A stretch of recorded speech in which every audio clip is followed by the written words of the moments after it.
Elise from the Crowdfunded Translation Project, and wanted to just tell you a little bit about what that project is and give you some updates about what I've been doing with your support.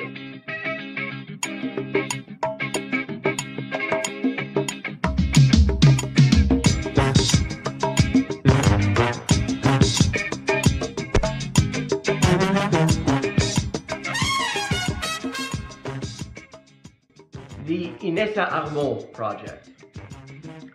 After finishing Kalantai's social basis of the female question, I put out a call for suggestions for the next project.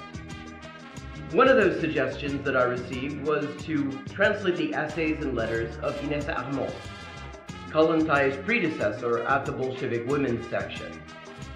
Suppressed by Stalin and never translated into English, Armand's writings enrich our understanding of the Bolshevik women's movement in the run-up to the October Revolution and the early days of revolutionary Russia.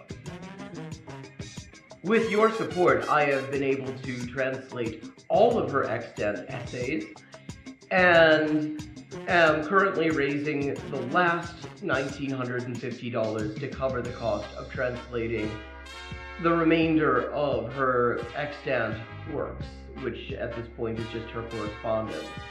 If you would like to support the project, all contributions are beautiful. You'll find links in the description.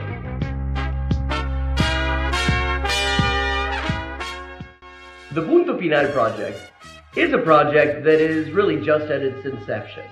Punto Final, for those unfamiliar with it, i.e. likely most of the people watching this right now, was a magazine edited by Manuel Caviese Donoso that ran from 1965 to the eve of the 1973 CIA-backed coup in Chile, and then from 1989 to 2018, publishing a grand total of 894 issues. In addition to being a platform for theoretical and ideological debate, they were also a source of excellent political journalism. Their real-time analysis of political developments in Chile, the rise of the Unidad Popular, the looming coup, and the limits of electoralism has aged extremely well, and is well worth reading for anyone interested in the period. The Indian left is sort of in a media bubble, and the Anglosphere left really doesn't do a great job of breaking that bubble and really building connections there. So the discussion that you hear in English about Chile, even in supposed left outlets, such as Jacobin, often has little or nothing to do with the state of discussion amongst comrades in Chile. So this is part of my attempts to contribute to sort of breaking down that bubble and fostering some understanding of the thought amongst revolutionaries in Chile, both historically and currently. I have so far translated 7 articles, including a long read on electoralism versus armed struggle called Chile, the Ballot or the Bullet by Punto Final editor Manuel Caviese, and currently am working on various pieces of political analysis from the eve of the electoral campaign that would bring Salvador Allende to power, or at least to government. These include discussions of electoral versus revolutionary strategy and how and to what extent these things can coexist, discussions of US imperialist interference in Chilean politics,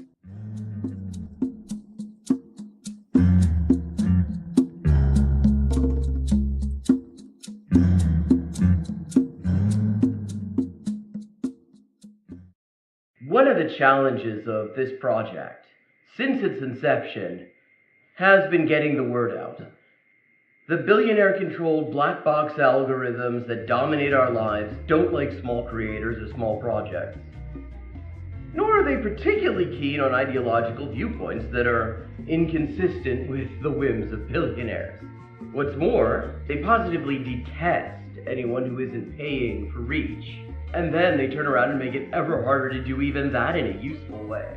The result of all this is that there are definitely considerably more people who would be interested in this project than actually see any of my posts about it. And that's why I have a small favor to ask you.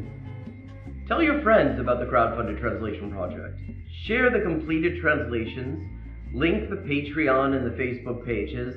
All those links are in the description. Let people know that this project exists and what it's all about. Let them know that I want to hear their ideas for future crowdfunded translation projects at crowdfunded_translations@elisehendrick.com. And if you've got any ideas, I'd love to hear them. Ultimately, the crowdfunded translation project is for us all. The whole idea is to translate texts that have fallen through the cracks by making it economically viable for a professional translator, i.e. me, to work on them and to make the results freely available to everyone. I think that a lot of great things are coming out of the project, and even more can result from it yet. But it all depends on making the project visible to the people who might benefit from it and consider supporting it.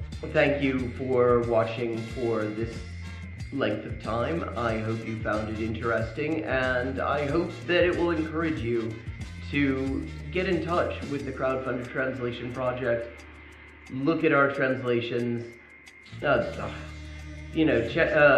get in touch with, to get involved with the crowdfunded translation project. Make suggestions, read the translations, let people know that this exists. This could be a great resource, but it's been a real fucker trying to get the word out about it.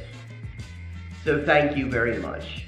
Even watching this and commenting and leaving a like and sharing it on your platforms, or even to yourself in an email apparently, will help increase the visibility of this video and thus of this project.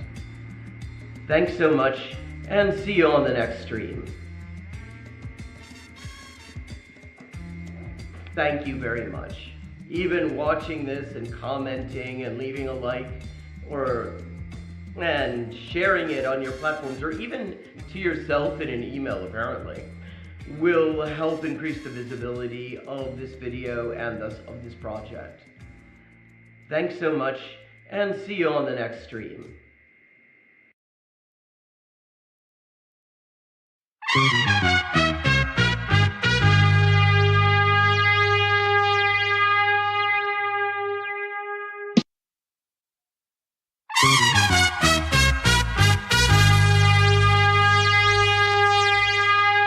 Hey, implicit connotations. I'm Elise from the Crowdfunded Translation Project, and wanted to just tell you a little bit about what that project is and give you some updates about what I've been doing with your support.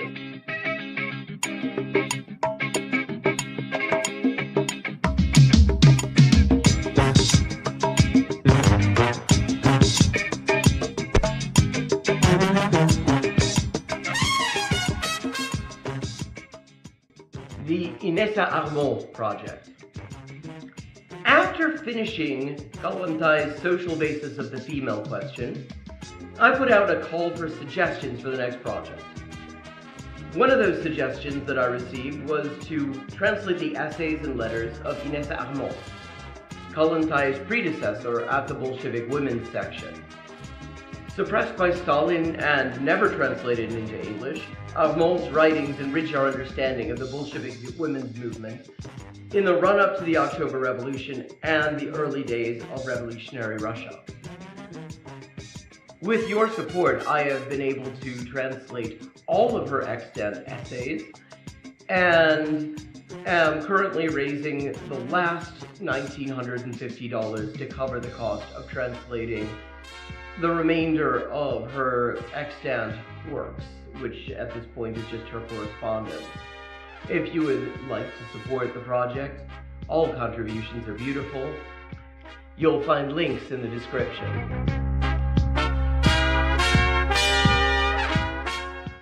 The Punto Final project is a project that is really just at its inception.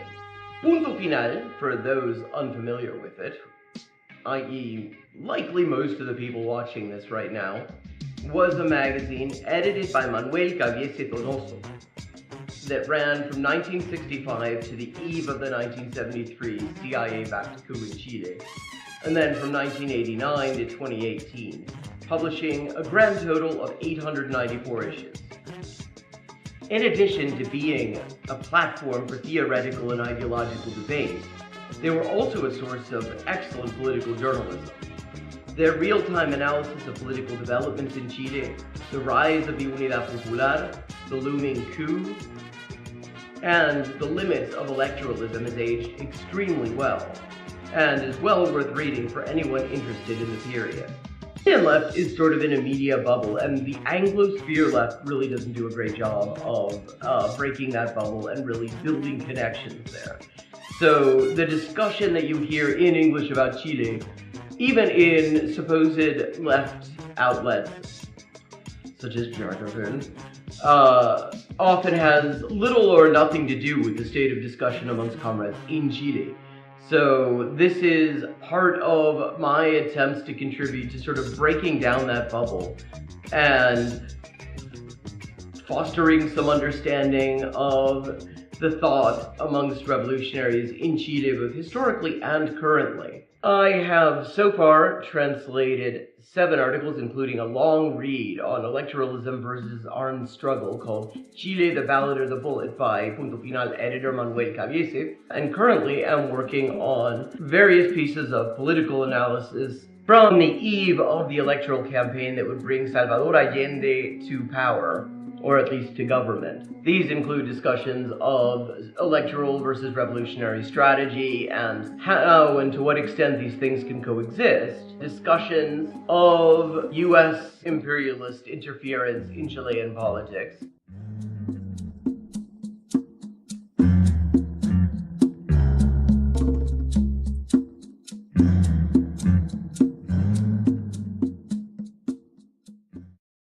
One of the challenges of this project, since its inception, has been getting the word out.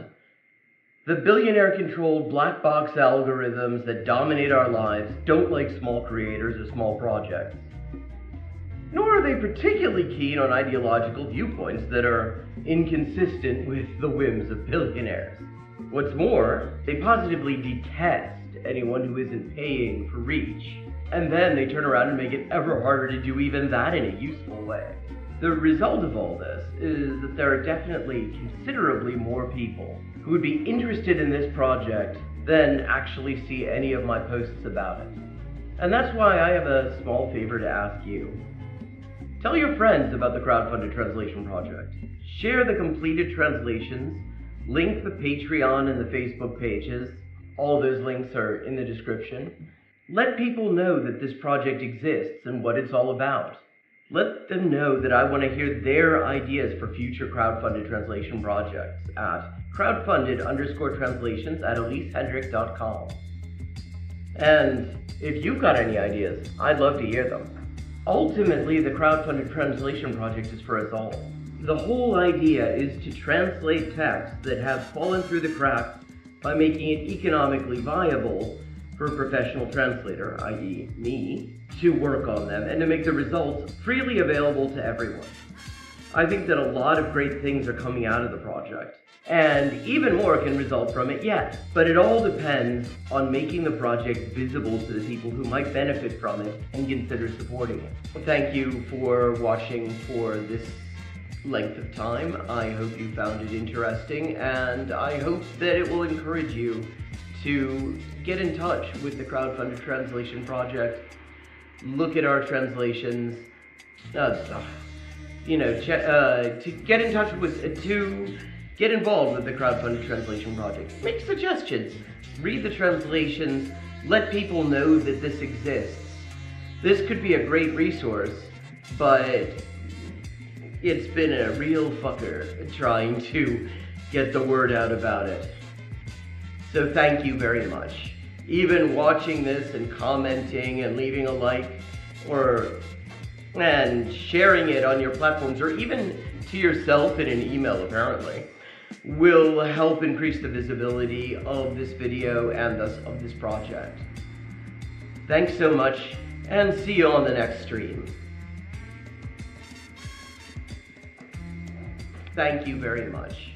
Even watching this and commenting and leaving a like and sharing it on your platforms, or even to yourself in an email apparently, will help increase the visibility of this video and thus of this project. Thanks so much, and see you on the next stream.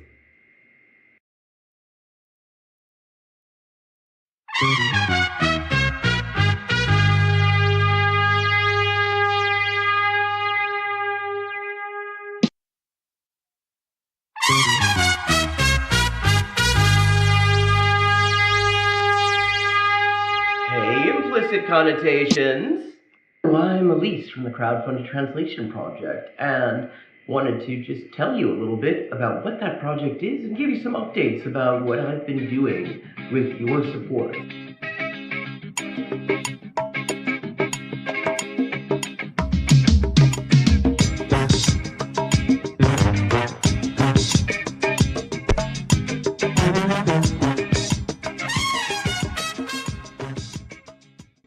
The Inessa Armand project.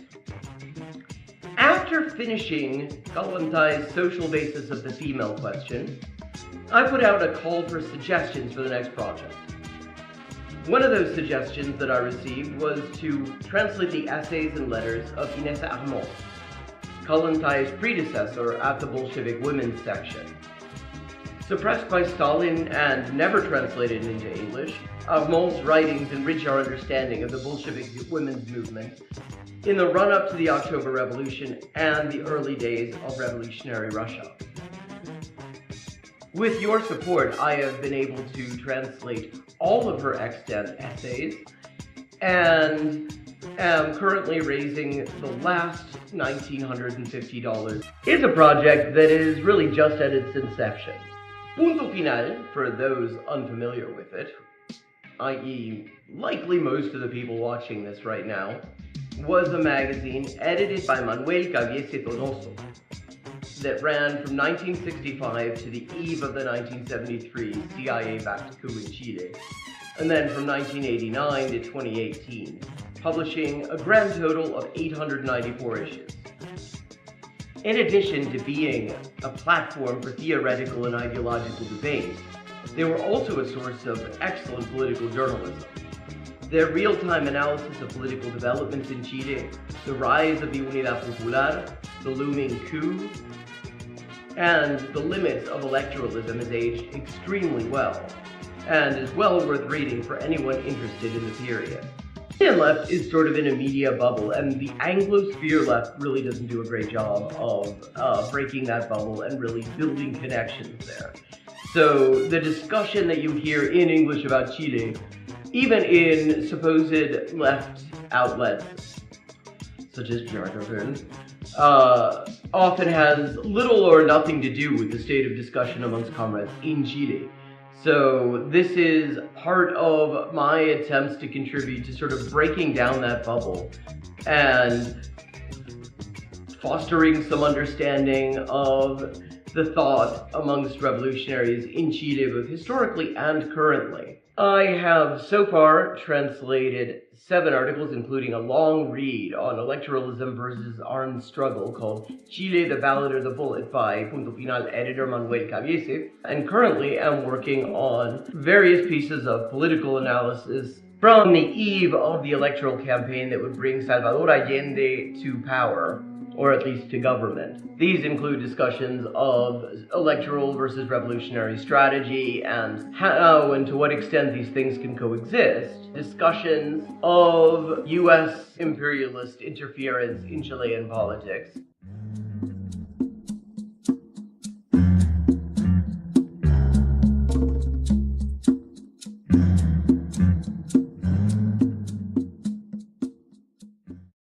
One of the challenges of this project, since its inception, has been getting the word out. The billionaire-controlled black box algorithms that dominate our lives don't like small creators or small projects. Nor are they particularly keen on ideological viewpoints that are inconsistent with the whims of billionaires. What's more, they positively detest anyone who isn't paying for reach. And then they turn around and make it ever harder to do even that in a useful way. The result of all this is that there are definitely considerably more people who would be interested in this project than actually see any of my posts about it. And that's why I have a small favor to ask you. Tell your friends about the crowdfunded translation project. Share the completed translations, link the Patreon and the Facebook pages. All those links are in the description. Let people know that this project exists and what it's all about. Let them know that I want to hear their ideas for future crowdfunded translation projects at crowdfunded_translations@elisehendrick.com. And if you've got any ideas, I'd love to hear them. Ultimately, the crowdfunded translation project is for us all. The whole idea is to translate texts that have fallen through the cracks by making it economically viable for a professional translator, i.e. me, to work on them and to make the results freely available to everyone. I think that a lot of great things are coming out of the project, and even more can result from it yet. But it all depends on making the project visible to the people who might benefit from it and consider supporting it. Thank you for watching for this length of time. I hope you found it interesting, and I hope that it will encourage you to get in touch with the crowdfunded translation project, look at our translations, to get in touch with, to get involved with the crowdfunded translation project. Make suggestions, read the translations, let people know that this exists. This could be a great resource, but it's been a real fucker trying to get the word out about it. So thank you very much. Even watching this and commenting and leaving a like and sharing it on your platforms, or even to yourself in an email apparently, will help increase the visibility of this video and thus of this project. Thanks so much, and see you on the next stream. Thank you very much. Even watching this and commenting and leaving a like and sharing it on your platforms, or even to yourself in an email apparently, will help increase the visibility of this video and thus of this project. Thanks so much, and see you on the next stream.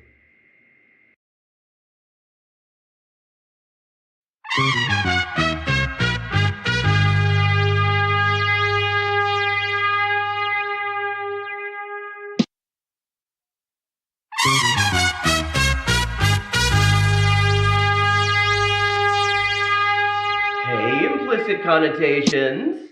I'm Elise from the Crowdfunded Translation Project, and wanted to just tell you a little bit about what that project is and give you some updates about what I've been doing with your support.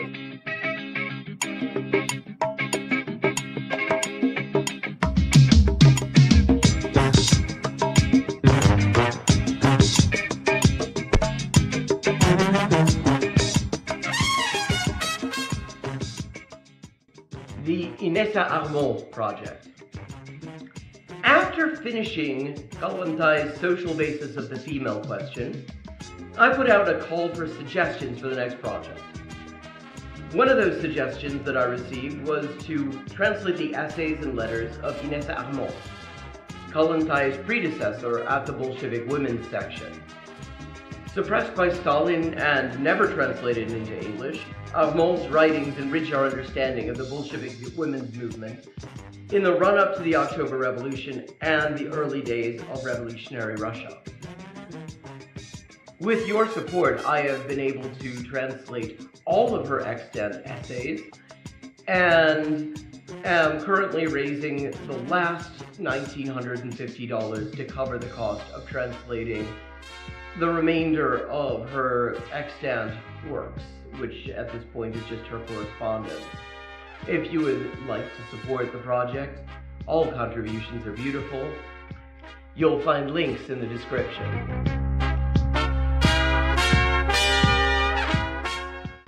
The Punto Final project is a project that is really just at its inception.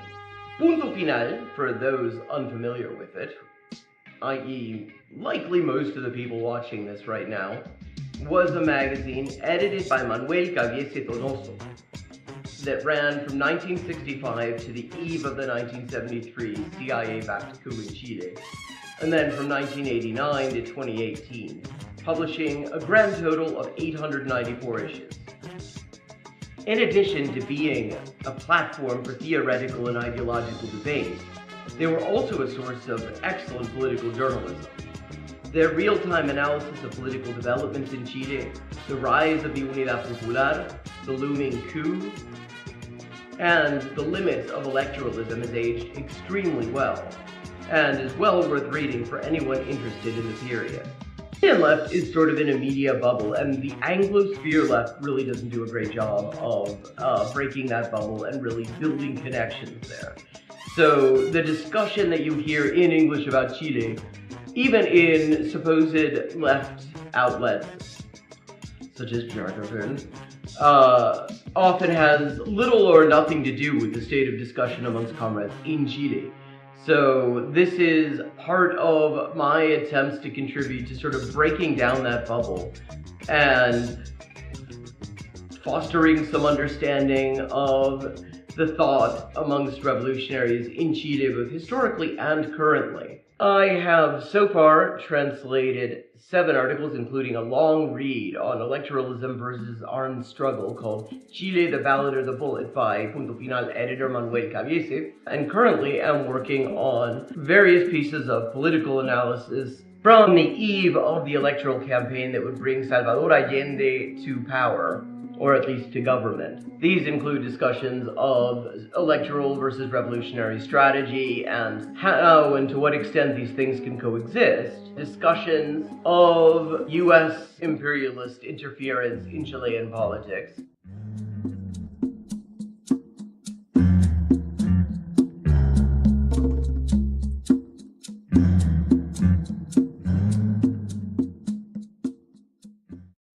One of the challenges of this project, since its inception, has been getting the word out. The billionaire-controlled black box algorithms that dominate our lives don't like small creators or small projects.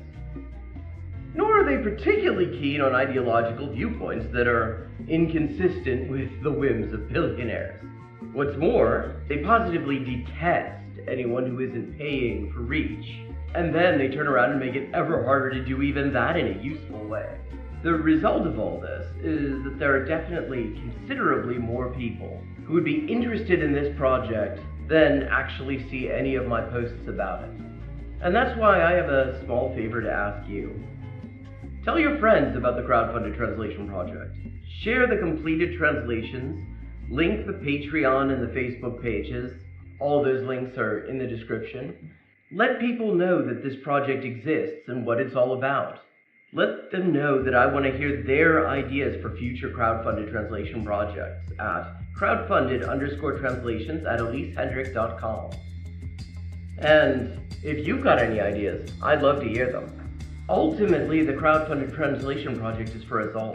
The whole idea is to translate texts that have fallen through the cracks by making it economically viable for a professional translator, i.e. me, to work on them and to make the results freely available to everyone.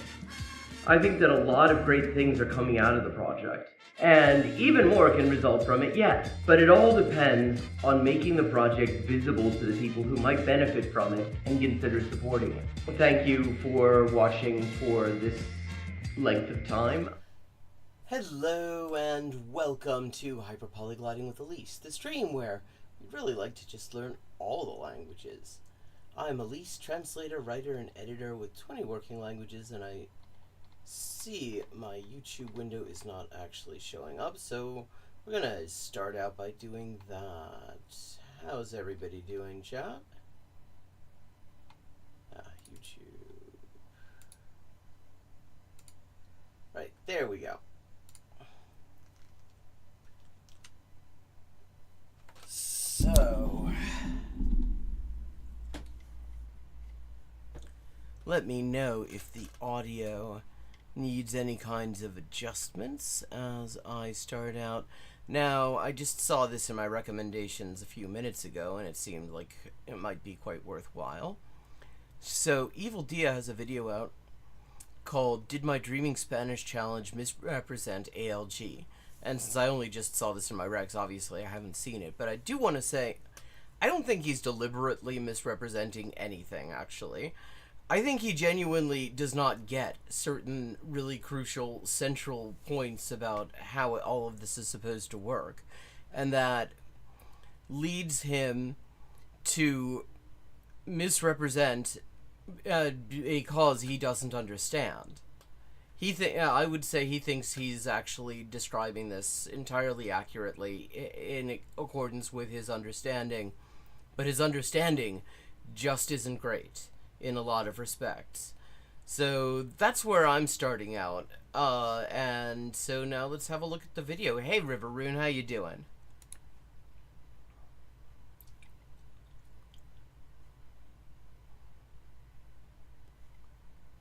What's up, grinders? Welcome back to the channel. Have you ever had an ex-girlfriend, ex-boyfriend possibly? You know, someone you spent a lot of time with, and then shit just wasn't working out. It wasn't going as planned. And then one day, you decided to pull the pin on the shit. The wild thing about this is that the results he describes are actually pretty good, considering how much time he actually spent with it. And you walked out. You went your separate way. You said, I ain't doing this no more. I'm moving on. Now, you might have lied about why you're moving on. You know, it's not you, it's me. But realistically, at the end of the day, you just wanted to get the fuck out of the door. You were done, okay? And then you finally walked out. Breathe that fresh air. Oh, thank God. And you started meeting other people. Well, that is exactly what happened with me in ALG, Automatic Language Growth, okay? I moved on. And just like and I have to say, it wasn't her, it was him. Ex-boyfriend or an ex-girlfriend, they fucking started texting you. How's the audio, incidentally, just to make sure? Do I need to turn anything up? Start sending you messages. Aggressive fucking messages. You thought the shit was sorted. You thought you'd set...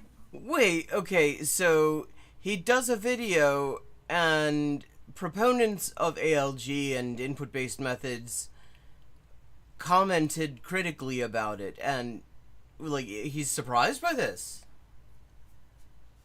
Oh, I'm not bad. It's been kind of a difficult week. I've been trying to, in addition to just the general fundraising for the translation project, I've been trying to put together like $400 that I really need to get fairly urgently to cover insurance, and I've been having the hardest time with that. But other than that, things have been pretty good. I've been doing quite a lot, trying to find places to just sort of let people know about the project, online spaces where people might be interested in it. And so, okay, turning him up a little. So that's where I've been. And everything, you guys were done, you moved on, and yet out of the blue, these messages kept coming. And that was me after I ended my ALG experiment. And I moved on. So you made, it's not like he did the, I mean, he's talking about this as if he'd just done this privately and didn't say anything public about any of it. And suddenly out of nowhere, people are having opinions on the subject. It's like, dude, you have a YouTube channel. You did all this very publicly. People are going to react. That is a thing that you can kind of expect. It's called engagement. I'm literally testing new software right now. I'm testing Rosetta Stone with Spanish, okay? And that isn't very new. Rosetta Stone's been around for donkeys. I don't know, maybe that just set off a couple of fucking flares or something, but suddenly there is a very, very small number, but very loud number of ALG proponents who were very, very unhappy about these recent changes in my relationship status with languages, okay? Because, well, for one, the person who posted, like, 1,000 comments in the ALG thread within my Discord, well, they left my Discord, but before leaving, they packed up all their shit, deleted every message, and then left. Oh, okay, that's a pity, because I'd be interested in seeing what they had to say. Like, they fucking took everything with them. They were not happy, okay? They didn't even say goodbye. And then this happens. Someone posts... Okay, let's see what it says. Were not happy, okay? They didn't even say goodbye. And then this happens. Someone posts this on my... Hate dreaming Spanish all you like, but don't drag ALG and CI down with it. Okay, by someone called Erixion 2018. I write this because I think the entire discussion around Evil Dia's driving Spanish experiment has become toxic. That would not... I mean, discourse on the internet becoming toxic? I mean, I'm surprised, I know. I think that Evil Dia's experiences are valid, but the way he framed them has caused unnecessary toxicity. Much of the toxicity stems from how Evil Dia structured his videos in a way that attracted the most prurient, most vested interest affected haters of ALG and CI in general. Interesting usage of prurient there. Like, we suggesting that these people have some sort of an anti-ALG kink? Okay. But a great deal also stems from these people's reactions and academic illiteracy. But, which is interesting. Okay, yes, they almost certainly... that those things would not surprise me. Although I have to say, it's also Evil Dia's academic illiteracy. Unsurprisingly, it goes on, the vehemence of these vested interest attackers attracted the zealots from the other side, and what you get is the sacking of the Great Library of Alexandria. There is a proverb that says if you repeat a lie often enough, it starts sounding like the truth. That isn't really a proverb, that is a quote from Goebbels. I don't think we really give Goebbels quotes the status of proverbs. Okay, the false syllogism at play is, if B is derived from A and B is false, then A must be false.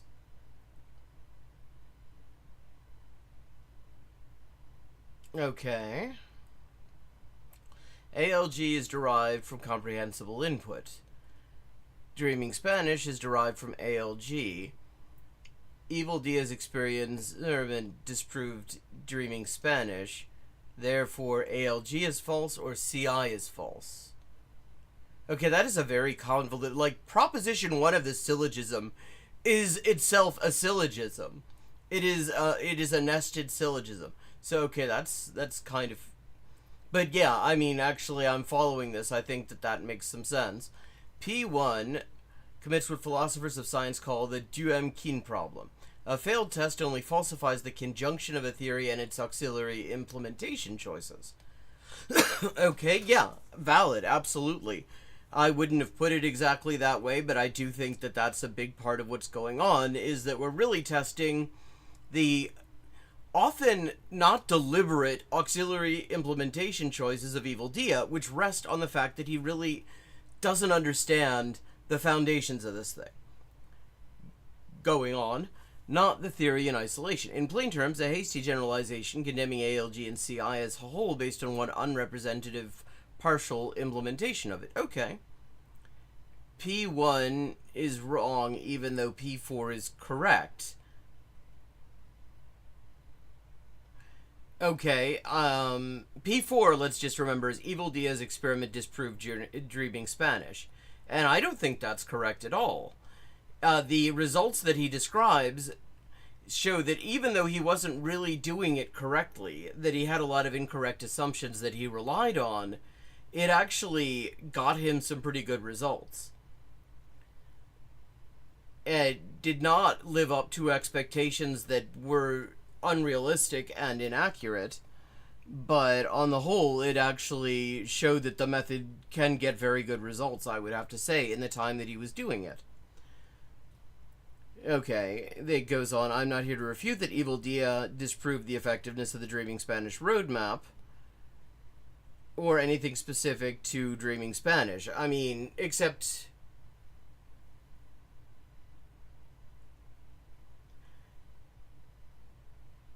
Okay, that's like this comment is contradicting itself.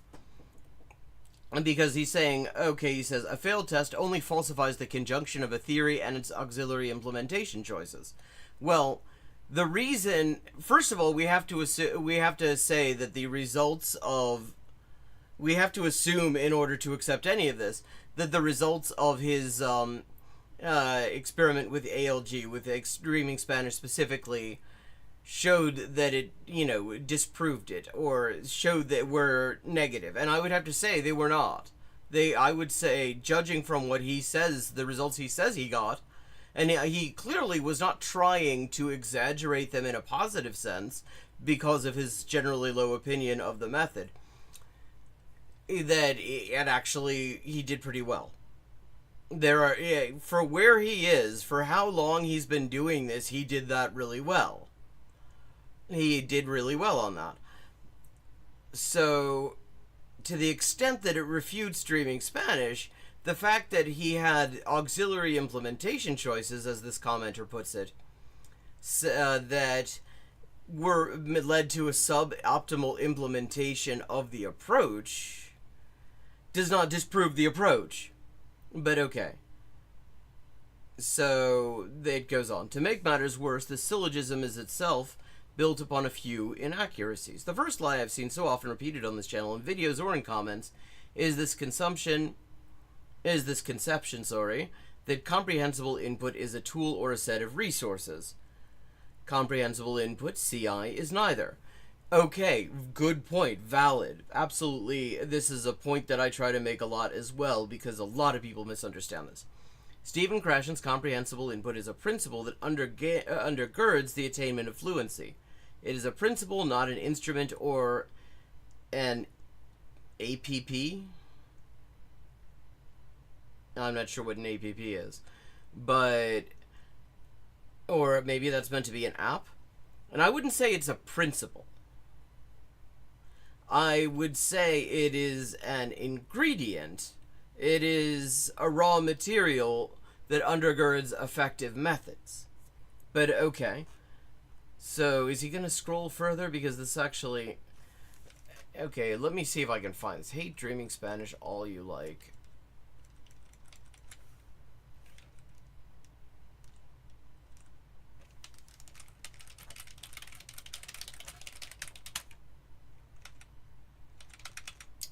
But don't drag ALG.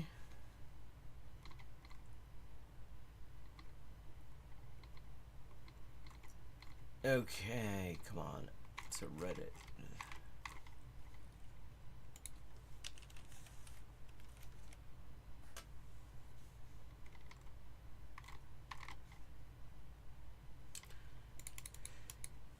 Evil dear Reddit.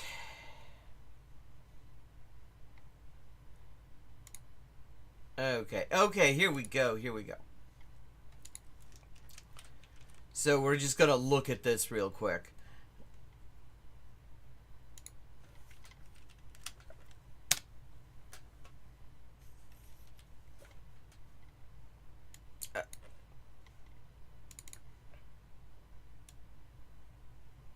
Okay, so let me just make sure you can see that reasonably well. Not too bad.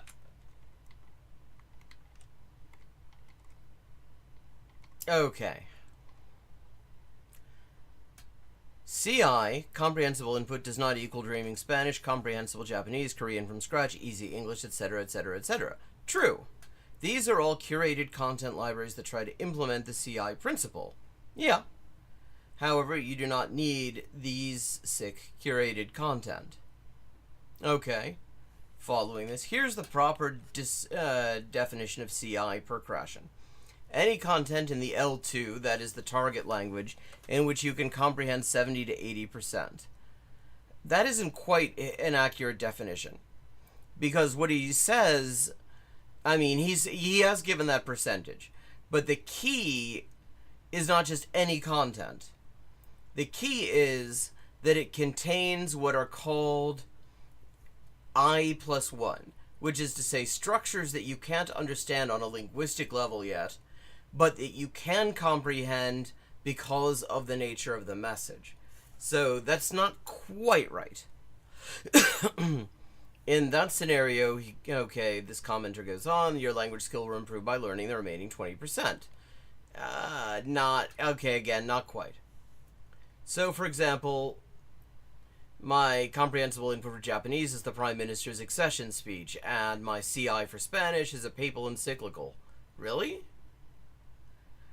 Nice choices. Obviously, you do not find these on comprehensible Japanese and dreaming Spanish. For reference, my native languages are English and Mandarin Chinese. My heritage language, which I am A1 level at, are Hakka Chinese and Hainanese. And for information, here's a video by a native Mandarin Chinese teacher teaching what is and isn't CI.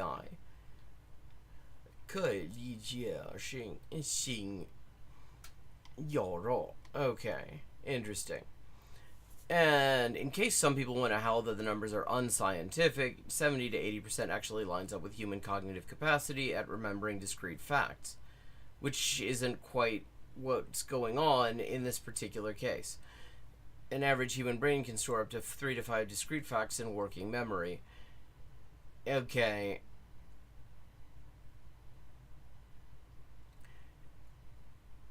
That is to say, you can store up to 4 distinct pieces of context that helps you understand the new text. Okay, I'm not sure where those numbers come from. I have never heard them before. As for Krashen's position in academia, he's more of a Newton than a Freud. Two of the famous researchers typically used to debunk him, Michael Long, interaction hypothesis, and Merrill Swain, output hypothesis, have actually written prefaces and research anthologies to acknowledge him as the founder of the discipline they are glad to contribute to. Michael Long explicitly acknowledged that he built upon Krashen's work, not demolished it. Far from being a fringe theory, CI is the core foundation of modern linguistics. Correct. Grammar drills, pronunciation drills, etc. are things that academic linguists rejected in the 1970s, before Evil Dia was born to boot. Okay, okay, all valid. However, the drills have survived because modern textbooks have rebranded the drills under communicative learning, output practice, interactive agency, etc., leading both Swain, 2015, and Long to denounce the industry for misappropriating their research to brand things that they wholeheartedly oppose. Swain would be horrified that people are using her theory to justify Evil Dia's production Anki flashcards. Somebody in my comments actually used Swain to justify Evil Dia's production Anki flashcards. Like a couple of months ago, I got this long-ass comment, and it was somebody specifically citing Swain on this. The output hypothesis does not support mindlessly regurgitating fixed flashcards. It supports correction of dynamically generated purposeful output. And this leads on to ALG. Funnily enough, the interaction hypothesis from Michael Long, properly understood, perfectly backs the principles of crosstalk. Crosstalk requires you to negotiate meaning with your native interlocutor using your L1, your native language. That is purposeful communication that fits the interaction hypothesis to a T. With regards to output, we hit the next lie, the mythical view of silent period fluency. Okay, I'm not sure exactly what's meant here. And I don't know about this use of the word lie, because I don't think that any of these things is being promoted, deliberately to deceive people by people who don't believe them. This is Dreaming Spanish's big misrepresentation. ALG has 10 levels across 4 tiers: beginner, intermediate, advanced, and expert. Note which tier is left out of Pablo's biographies, the expert tier. Now, because ALG tiers intersect with each other, you could really reach a low advanced level. ALG Thai's official claim is that you will be at native adult level fluency if you complete all 10 levels of their program. The silent period only lasts to level 5. According to ALG World's diagram, L5 sits at the intersection between intermediate and advanced, thus it nominally fulfills Pablo's self-description that he made it through to advanced. However, that is still only half the program, and as per the program's design, the actual acceleration is meant to occur at levels 5 to 7, which are meant to correspond to the linguistic development stages of native 2 to 5-year-olds, what is known as the blowfish period. Never heard this, but I love it. Is there a hootie period as well? So Dreaming Spanish's fundamental design philosophy got ALG entirely wrong. Pablo's ALG stopped at the beginning or the middle level of level 5, and he implemented Dreaming Spanish as an adaptation of ALG based on his experiences of level 1 to 5 only. Thus, any experiment that attempts to disprove ALG only using the Dreaming Spanish is invalid, because Dreaming Spanish, and hence the derived experiment, missed the core mechanism ALG claims to follow, which is not being specified here so far. Okay, in addition, ALG Thai is a curriculum with a graded progression. ALG 1 to 10 are stages in a course, not proficiency levels to hit like Dreaming Spanish 1 to 7. The key difference is that in a graded progression like ALG TIE, each level builds on the level before. One Dreaming Spanish video does not necessarily build on the next one you watch, because you may switch between proficiency levels, or switch between Agustina, Shell, and Pablo. Although, the thing is, on a certain level, they would necessarily build on each other. Because if it requires a greater level of proficiency, that means it will most likely presuppose at least some of the things in the previous, in earlier levels. Pablo and Diaz misinterpreted the foundation of ALG as the entirety of ALG. To be clear, this is not Evil Diaz's fault, this is Pablo Roman's fault. Okay, I have not actually looked this closely at ALG, so I'm not going to really comment on that, because I don't know enough about it to comment. We'll assume those things are true. So, what is the true purpose of the silent period? The true purpose of the silent period is to build foundational fluency in the L2 so that your L2 does not build off your L1, whether in pronunciation, morphology, or syntax. I think this misunderstands. The silent period isn't a thing with a purpose. It is just a phenomenon that is part of the language acquisition process. You need to have... saying it has a... so it's more that the silent period in ALG is acknowledging the silent period that necessarily exists until a person has achieved a level of back-end understanding of the language that allows them to produce it spontaneously. So, for instance, when Evil Dia confuses the Spanish and Esperanto words for green, that is because his brain consciously or unconsciously built an understanding of the Spanish word using the Esperanto word.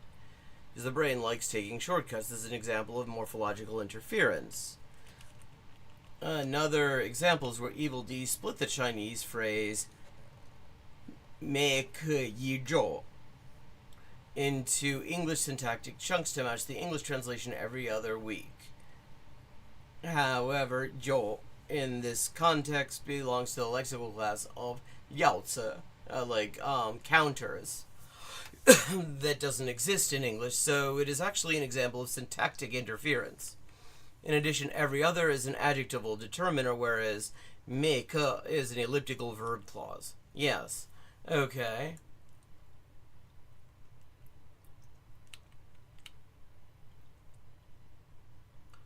Okay, I'm going to skip over some of this. It's long. This is really long. The other reason why Evil Dia's approach is not following ALG is because even from his first update onwards, he's still tracking how many words he has learned, or saying things like, I would know this word as if I were using any other method. In pure ALG, words are an artifact of grammar analysis. They don't exist in real language. Yeah, I don't know about that. And it is also a scientifically proven fact that by looking at the waveform of any speech alone, you cannot tell which section constitutes which word.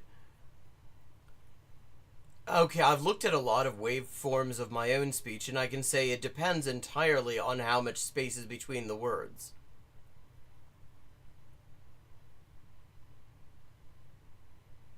Hello, Orlando Pimentel. Well, it's not really a matter of believing in it or not. It is a thing that exists. It is simply... we have it...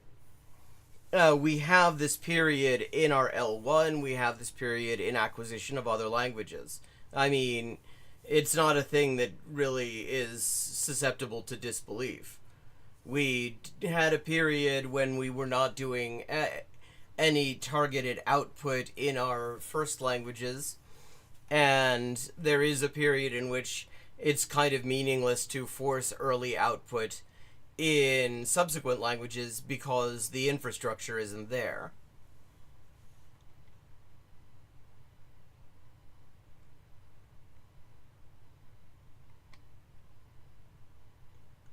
Okay, okay. Now this is something that even most ALG supporters can't notice because they don't have a deep understanding of ALG.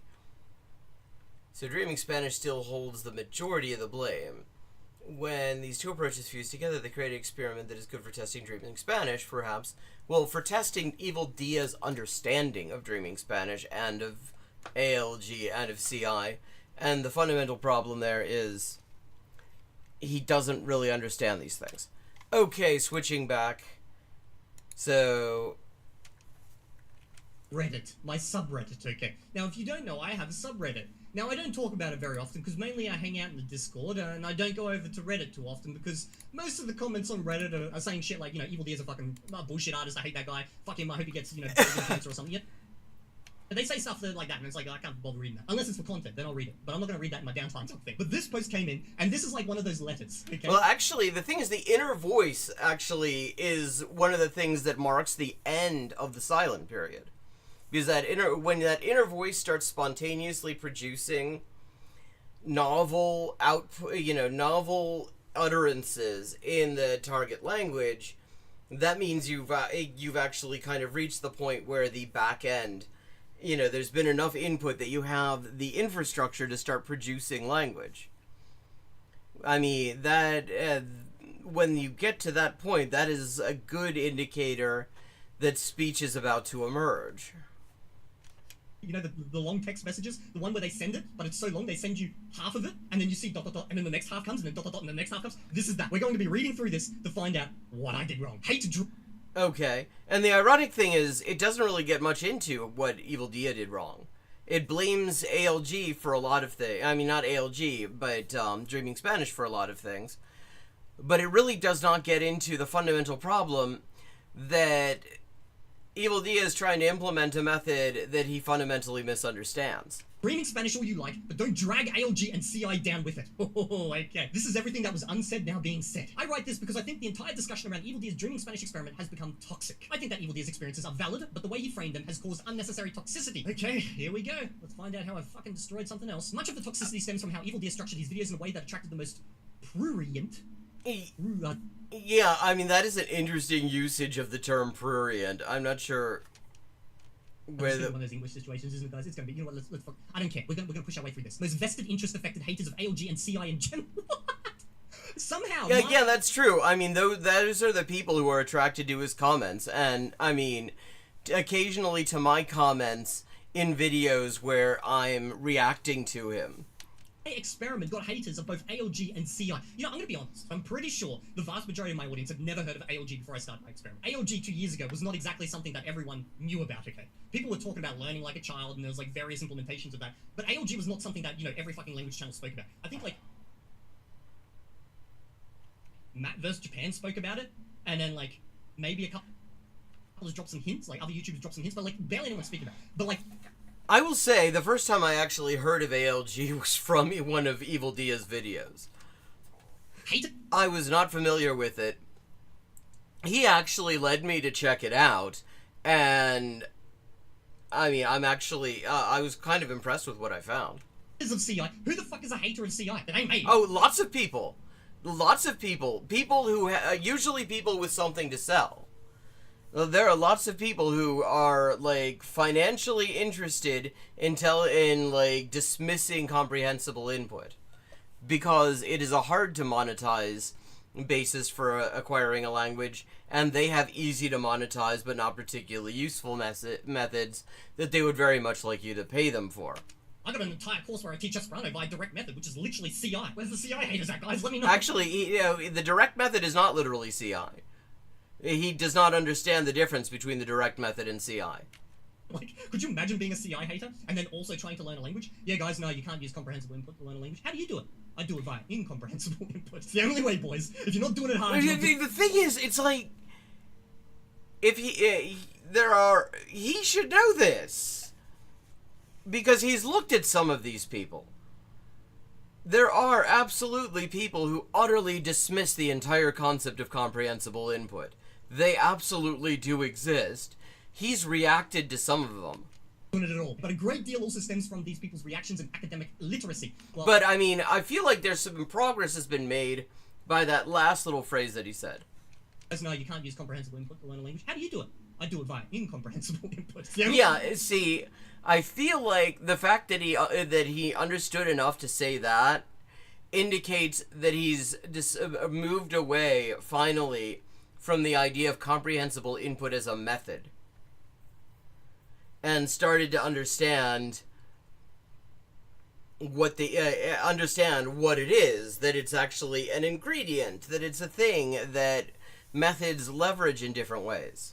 Anyway, boys, if you're not doing it hard, you're not doing it at all. But a great deal also stems from these people's reactions in academic literacy. Well, I do have a problem around illiteracy, okay, so maybe...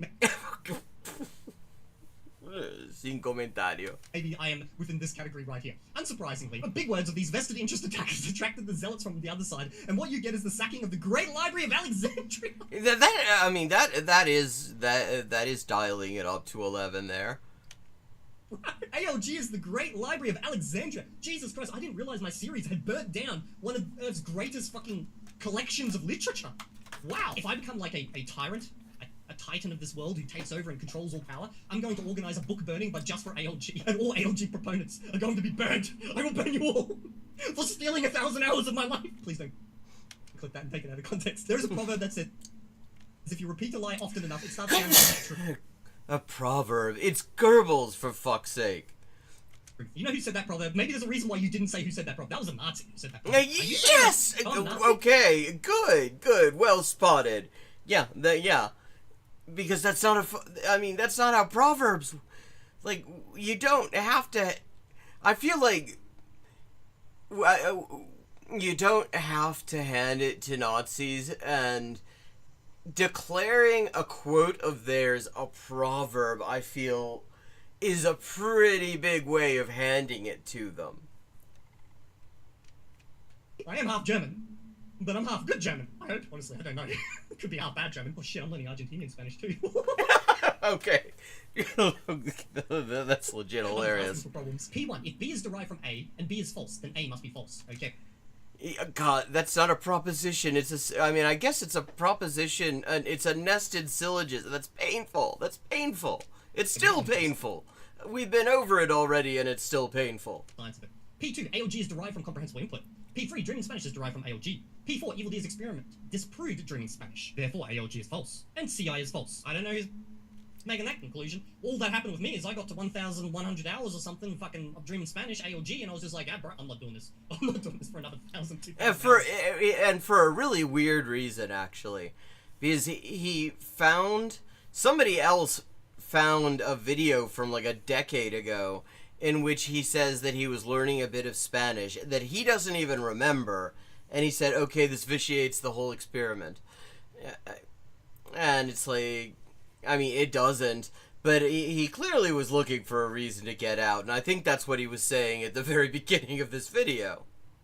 To reach the mythical layer of enlightenment, an absolute fluency of a language. Like, sure, being a native speaker of a language would be great and all, but I have not seen anyone in ALG yet reach the pinnacle of native level. So I wasn't sure how many more thousands of hours would be necessary, and I just went, guys, I'm calling. I'm happy just being an Australian Argentinian speaker at this rate, And claiming CI is false? I dare you to find a clip of me where I say CI is false. Well, there are lots of clips of him speaking dismissively of it, and even more clips of him not really understanding it. I don't think he ever said it was false, but, I will say, because he accused me of strawmanning him at one point, because I said that he slags off input-based methods. But the thing is, I stand by that, because he does slag off input-based methods. And it is all entirely based on the fact that he does not really understand the underlying theory. Because he's one of these people, I feel, who really have no patience for theory. And it's really unfortunate, because even if you don't have patience for theory, theory's gonna have patience for you. There probably is a clip of me. That doesn't really work.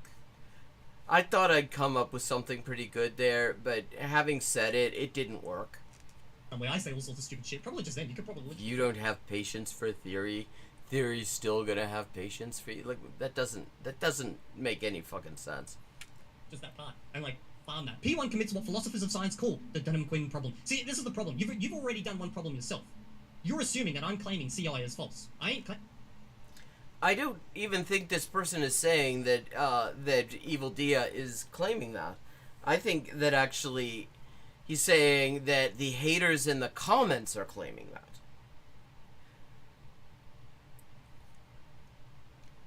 Claiming CI is false. Therefore, anything you write down here is probably going to be based on a straw man, because I'm not claiming that CI is false. I'm not even claiming that ALG is false. I'm just not willing to do it for another couple of thousand hours to get to a B2 level, you know? Plus, I think my audience kind of got sick of listening to me saying the same shit over and over. Well, I mean, you could say different shit.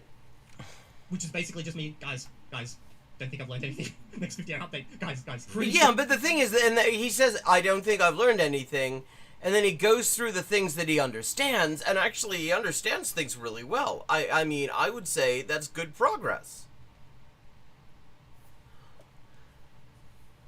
I think he has started with expectations that were just never going to make any sense, and the result of that has been that he thinks that that this is done poorly for him, when in fact it's actually done pretty bloody well.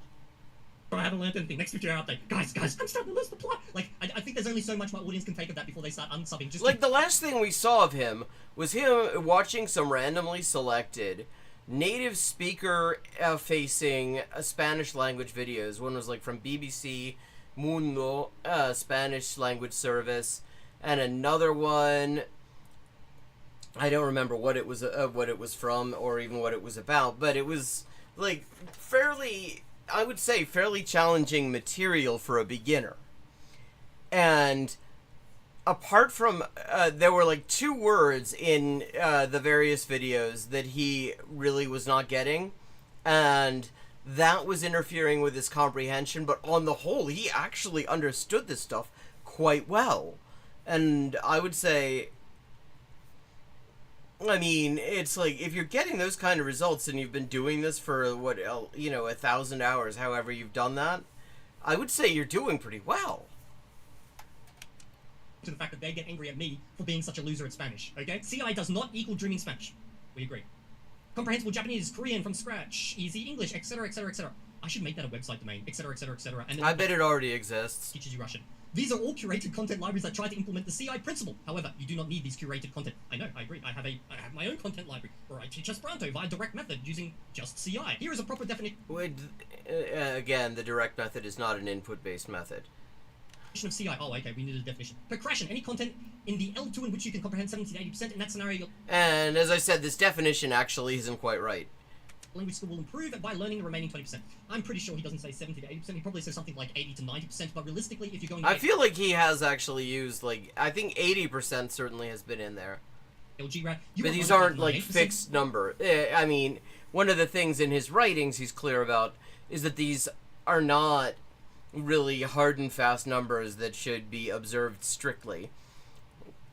That actually tailoring input, he said, was not, there was no measurable, tailoring input for specific, to teach specific things, specific structures and things like that, did not have a measurable advantage over just having, some I+1 in, randomly selected input. Because from memory of my readings of Crashing, okay, if you're less than the 90% range, you need assistance with CI. Anything above the 90%, 95, 98% range, you don't need that assistance anymore. You can actually literally just learn via context, okay? So ALG is trying to work with that tiny little narrow slither right there at the end. So for instance, my CI for Japanese is the Prime Minister's assertion speech, and my CI for Spanish is the papal encyclical. I don't know what that is, I'm not Christian. Obviously, you do not find these on Comprehensible Japanese and Dreaming Spanish. Content ideas for Andreas. For reference, my native languages are English and Mandarin Chinese, my heritage. Okay. He's just reading the stuff and we've already read it.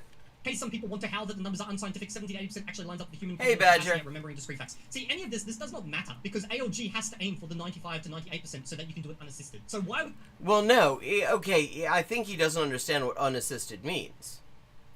Because unassisted here, when we're talking about unassisted, what we would be talking about is, just straight up audio. With no visual context, with nothing to see, with no help in that regard. And the kind of assistance we're talking about is actually just visual context, visual cues, all sorts of things like that, to assist in making the context, in the input comprehensible. Be harping on about 70-80%. 70-80% is great, I guess, if you're using assisted lookups and stuff. No, actually, no. I mean, the key is that you're understanding that many of the messages.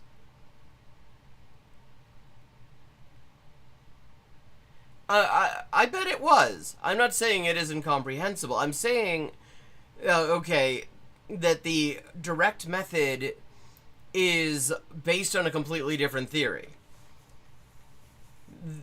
Content made in line with the direct method may be comprehensible and therefore could constitute CI, but the idea behind the direct method is very much about output. It really does not think very much about input and comprehension and stuff like that as it does about eliciting output, because it was sort of in the period, the sort of dark ages of language acquisition, where the obsession was, the idea was that if you set up the front end, you get the output sounding good, that in itself will magically create the basis, the back end that allows you to understand stuff. Yeah, that's pretty much it. And then you got here, far from being a fringe theory, CI is the core foundation of modern linguistics. Did I say it's not? Pretty sure I didn't say it's not. I'm pretty sure I just tested ALG, which, by the way, is not CI. I just tested ALG. I mean, it is CI. ALG is CI. The whole thing is based on CI. All it is input that is gauged to be comprehensible for people at different levels. That's literally all Dreaming Spanish is. It's literally all that ALG is. You're sitting there and you're getting huge amounts of input that is being sort of pre-digested a little bit to help you comprehend it. That's pretty much it. Grammar drills, pronunciation drills, etc. Things that academic linguists rejected in the 1970s before Evil Deer was born to boot. I'm pretty sure you can find plenty of modern linguistics. By the way, if you guys are a linguist or a second language acquisition, expert, feel free to drop down in the comments section a very, very thought out comment on whether this is true or not. And I mean, it is. There's no evidence that actually helps anything. And I can pin that shit for anyone who's watching this video. However, the drills have survived because modern textbooks have rebranded the drills under Communicative Learning, Output Practice, Interactive Agency, leading both Swain and Long to denounce the industry for misappropriating their research to brand things that they were wholeheartedly opposed. I'm not going to go down the route of trying to figure out if that's true. I will say it is true that his stands, at least one of them, has cited Swain to me for one of the propositions that the author of this very long comment says that she actually rejects. And go to Google, go search, go look. Okay, we're reading a whole lot of stuff we already read, so I'm going to skip ahead. To an extreme point where it's just complete bullshit at that point. Swain would be horrified that people are using her theory to justify Evil Deer's production Anki cards. Well, they work perfectly fine for me. Okay? So do they? Swain has a problem with me. She can get in the ring, we'll fucking box it out. I'm just going based on what's worked. Literally what's yeah, except he doesn't really understand what's worked. Production cards have worked perfectly fine for me in the languages I've been learning. And this leads on to ALG, okay? Funnily enough, the interaction hypothesis from Michael Long, properly understood, perfectly backs the principles of crosstalk. Crosstalk requires you to negotiate meaning with your native interlocutor using your L1. Yeah, I saw this. I had already put some other stuff up to look at today. And then I was just going through, getting everything set up for the stream. And what do you know? It's right there. So I had to do it because I've done other stuff on this. I've been following this the whole time, so... Purposeful communication that fits the interaction hypothesis to a T. You know, also fits it perfectly to a T. Speaking to them in the language you're learning. You could negotiate the meaning with them while also using the language. The reason ALG likes crosstalk, okay, is only for one reason, because they're scared of damage.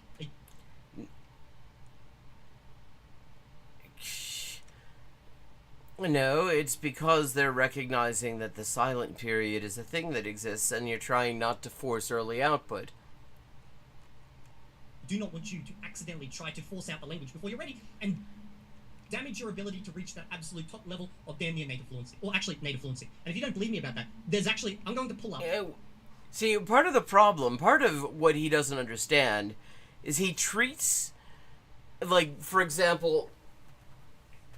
God, what's his name? The founder...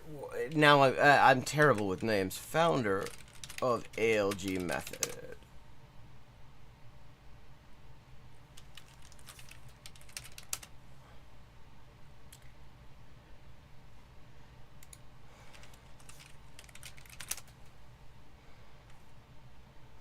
Marvin Brown. He's taking Marvin Brown's book as, like, religious scripture. And the thing about Marvin Brown's book is he did not actually live to finish it. We do not have his final version of this book. So we don't even know if he, upon reflection, would have stood by every single thing exactly as he put it in the book. So taking these things that way, we don't know whether he would have gone back after he finished the manuscript and said, yeah, maybe damage isn't the best word.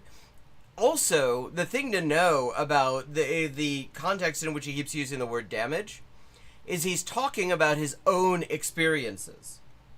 The whole book, it's about why he had actually... first of all, why he was learning with the army method, learning Thai with the army method, and it just wasn't working for him. And then he was trying to teach people with the army method, and that wasn't working for them. And he tried learning another language with his version of ALG, and he was finding that he was running into bottlenecks there. And so the word damage comes in to describe the suboptimal results he was getting with methods he expected were going to give him optimal results. But the thing is, again, he died before he could finish the manuscript, so we don't really know for sure whether he would have stood by that exact phrasing, because he never got a chance to edit the thing. Something from the Dreaming Spanish roadmap, which they got rid of very, very long time ago, okay? But this... 1,500 hours of input is the expert level.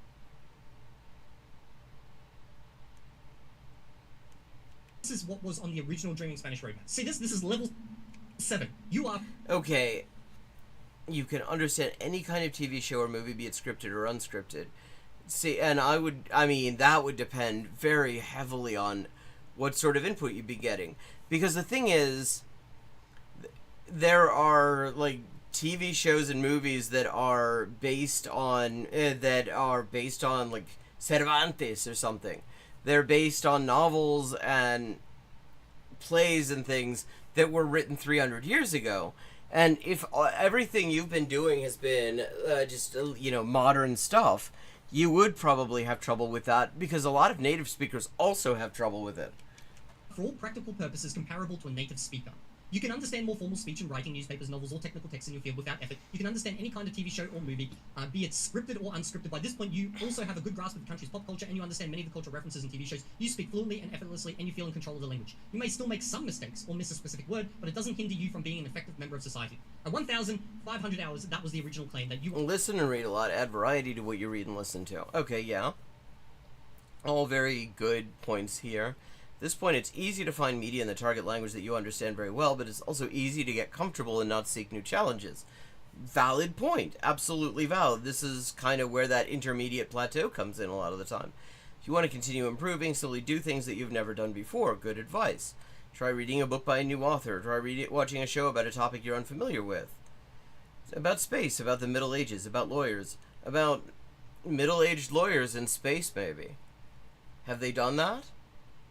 Actually, yes, they have. There's an episode of Star Trek that is middle-aged lawyers in space. Actually, I think there are a couple of them. If you live in the country, try joining activities that are new to you. A sports team, an improv group, comedy nights, a criminal gang, etc. Okay, I don't know if 1,500 hours of input is going to get you there. I'm not going to say it absolutely can't. But, again, what I've always said about Dreaming Spanish is one has to take these numbers with a big grain of salt.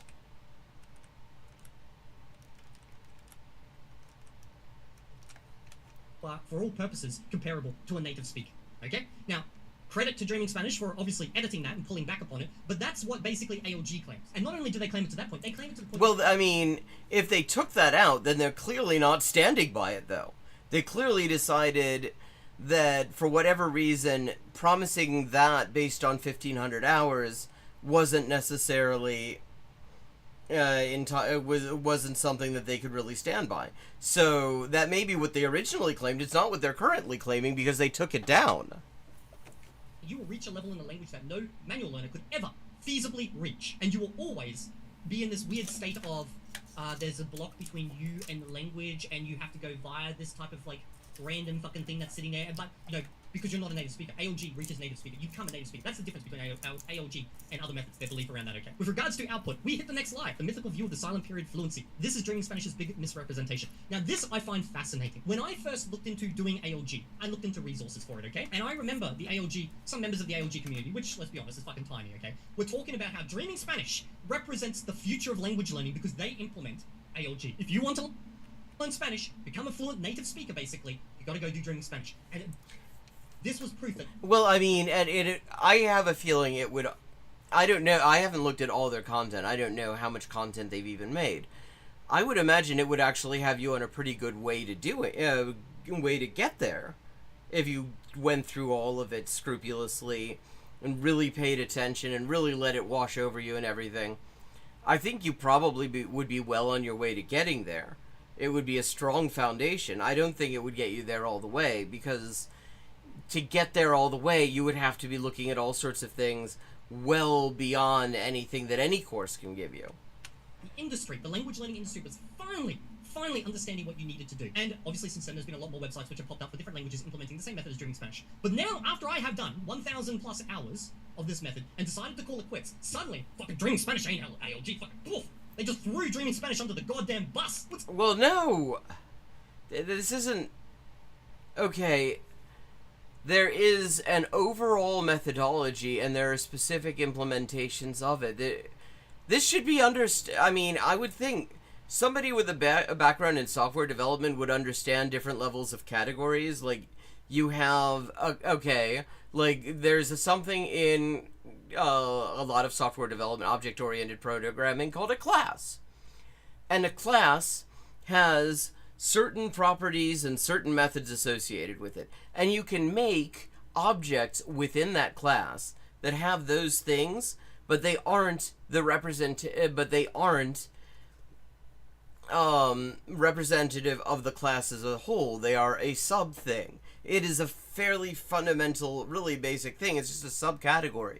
So yeah, you can have a method that attempts to implement ALG, and that still is not going to be equivalent to ALG. It is just an implementation of it.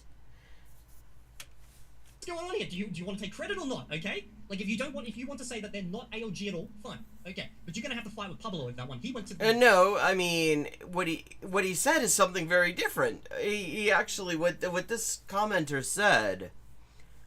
This is really this is why Evil Dia is often a very frustrating fellow. What this commenter said is that that Dreaming Spanish is an attempt to implement ALG, but it is not coextensive with the overall idea itself. That's not even throwing a Dreaming Spanish under the bus. It is just saying a very basic thing. Original school that invented the method and taught the method. Okay, now I know the school doesn't teach the method anymore, but you're gonna have a bit of a hard time fighting with the guy who literally went there and learned there. And based on comments on my videos of others who literally went to that school, he's not far off from the mark. ALG has 10 levels across 4 tiers: beginner, intermediate, advanced, expert. Notice where the tier is left off in See, I mean, and here, okay, this is actually good having said that, because he does go into the difference. Biography is the expert tier. Now, because ALG tie tiers intersect with each other, you could really reach a low advanced level. This is actually a very, very obvious business decision. Why would Pablo invest heavily into making expert level content in Spanish when people are obviously going to stop paying for the service at that point? Instead... yeah, I mean, that is true. I mean, that is absolutely valid, because the thing is, when you are at that level, when you have reached, when you're even approaching that level, you really do not need specially curated content for learners. At that point, just like anything is going to be your comprehensible input. You can just turn on things that you're interested in anyway.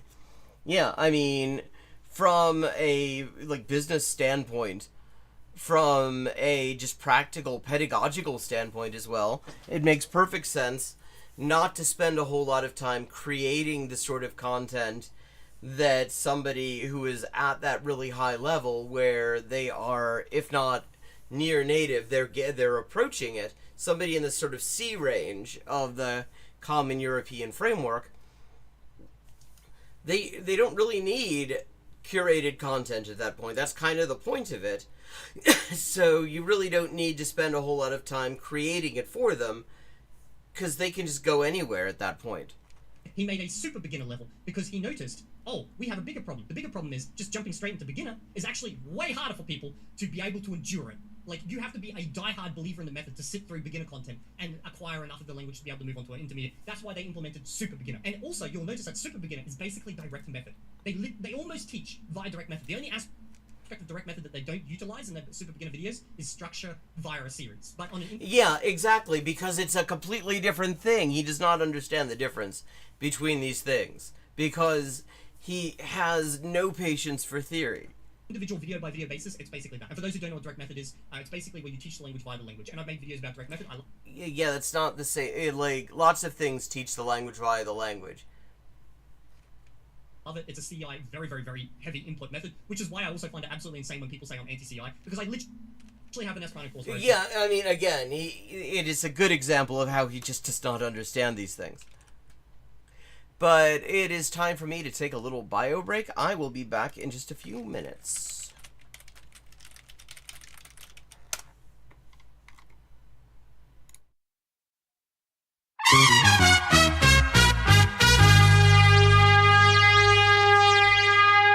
Hey, implicit connotations. Well, I'm Elise from the Crowdfunded Translation Project, and wanted to just tell you a little bit about what that project is and give you some updates about what I've been doing with your support.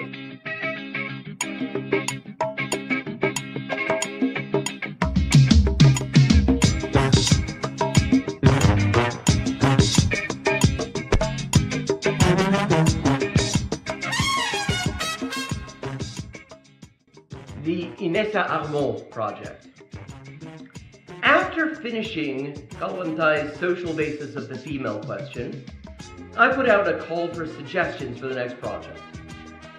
One of those suggestions that I received was to translate the essays and letters of Inessa Armand, Kalantai's predecessor at the Bolshevik women's section. Suppressed by Stalin and never translated into English, Armand's writings enrich our understanding of the Bolshevik women's movement in the run-up to the October Revolution and the early days of revolutionary Russia. With your support, I have been able to translate all of her extant essays and am currently raising the last $1,950 to cover the cost of translating the remainder of her extant works, which at this point is just her correspondence. If you would like to support the project, all contributions are beautiful. You'll find links in the description.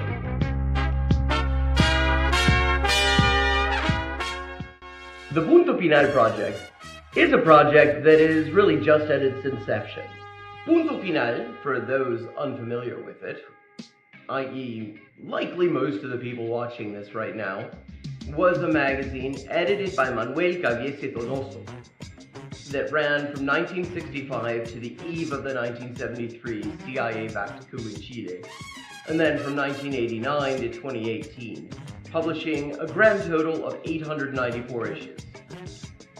In addition to being a platform for theoretical and ideological debate, they were also a source of excellent political journalism.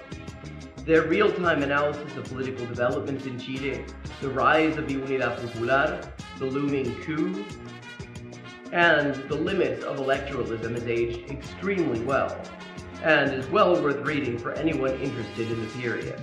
The Indian left is sort of in a media bubble, and the Anglosphere left really doesn't do a great job of breaking that bubble and really building connections there.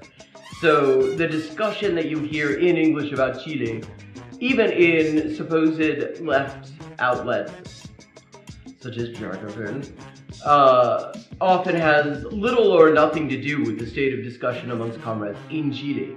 So this is part of my attempts to contribute to sort of breaking down that bubble and fostering some understanding of the thought amongst revolutionaries in Chile, both historically and currently. I have so far translated 7 articles, including a long read on electoralism versus armed struggle called Chile, the Ballot or the Bullet by Punto Final editor Manuel Cabiese, and currently am working on various pieces of political analysis from the eve of the electoral campaign that would bring Salvador Allende to power, or at least to government. These include discussions of electoral versus revolutionary strategy and how and to what extent these things can coexist, discussions of US imperialist interference in Chilean politics,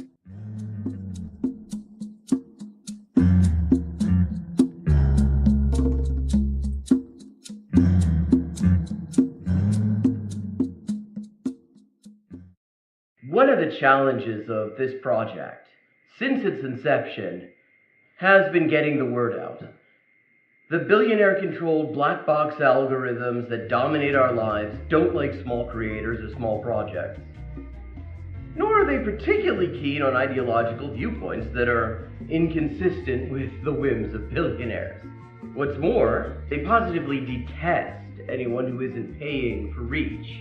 And then they turn around and make it ever harder to do even that in a useful way.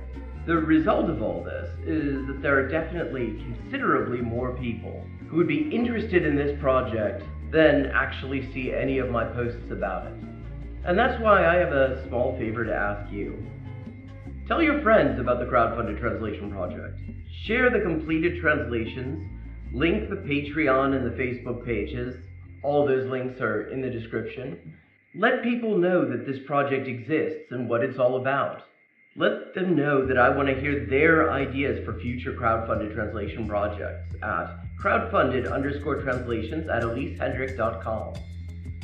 And if you've got any ideas, I'd love to hear them. Ultimately, the crowdfunded translation project is for us all. The whole idea is to translate texts that have fallen through the cracks by making it economically viable for a professional translator, i.e. me, to work on them and to make the results freely available to everyone.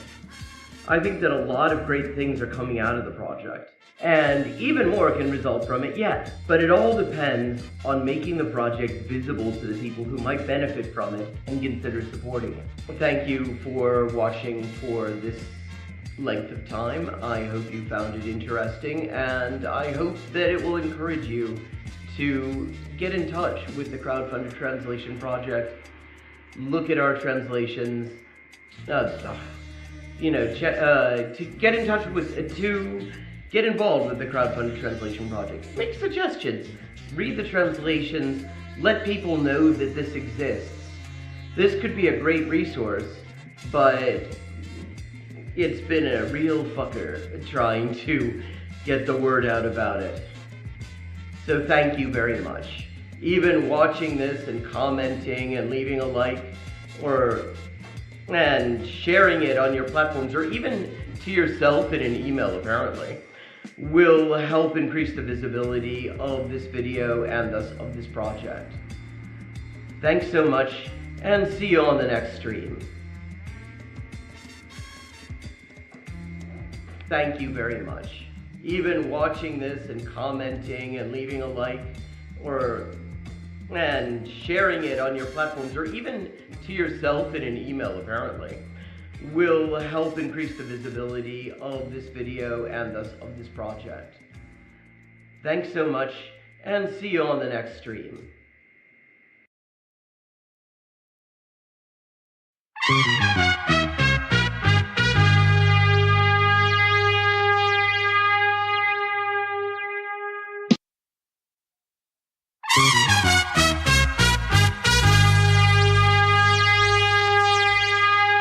Hey, implicit connotations. Well, I'm Elise from the Crowdfunded Translation Project, and wanted to just tell you a little bit about what that project is and give you some updates about what I've been doing with your support.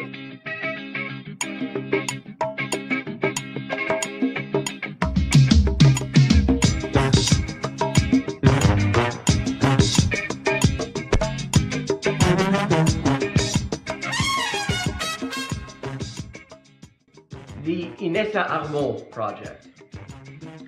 After finishing Kalantai's social basis of the female question, I put out a call for suggestions for the next project.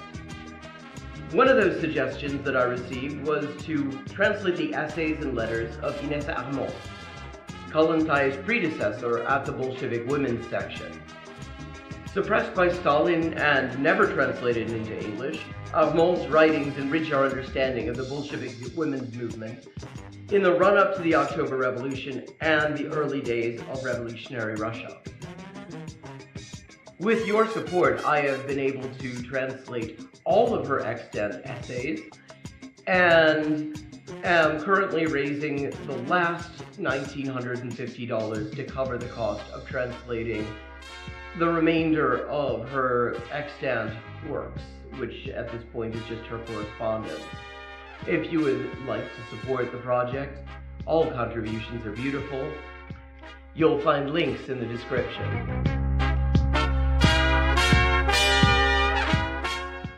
The Punto Final project is a project that is really just at its inception.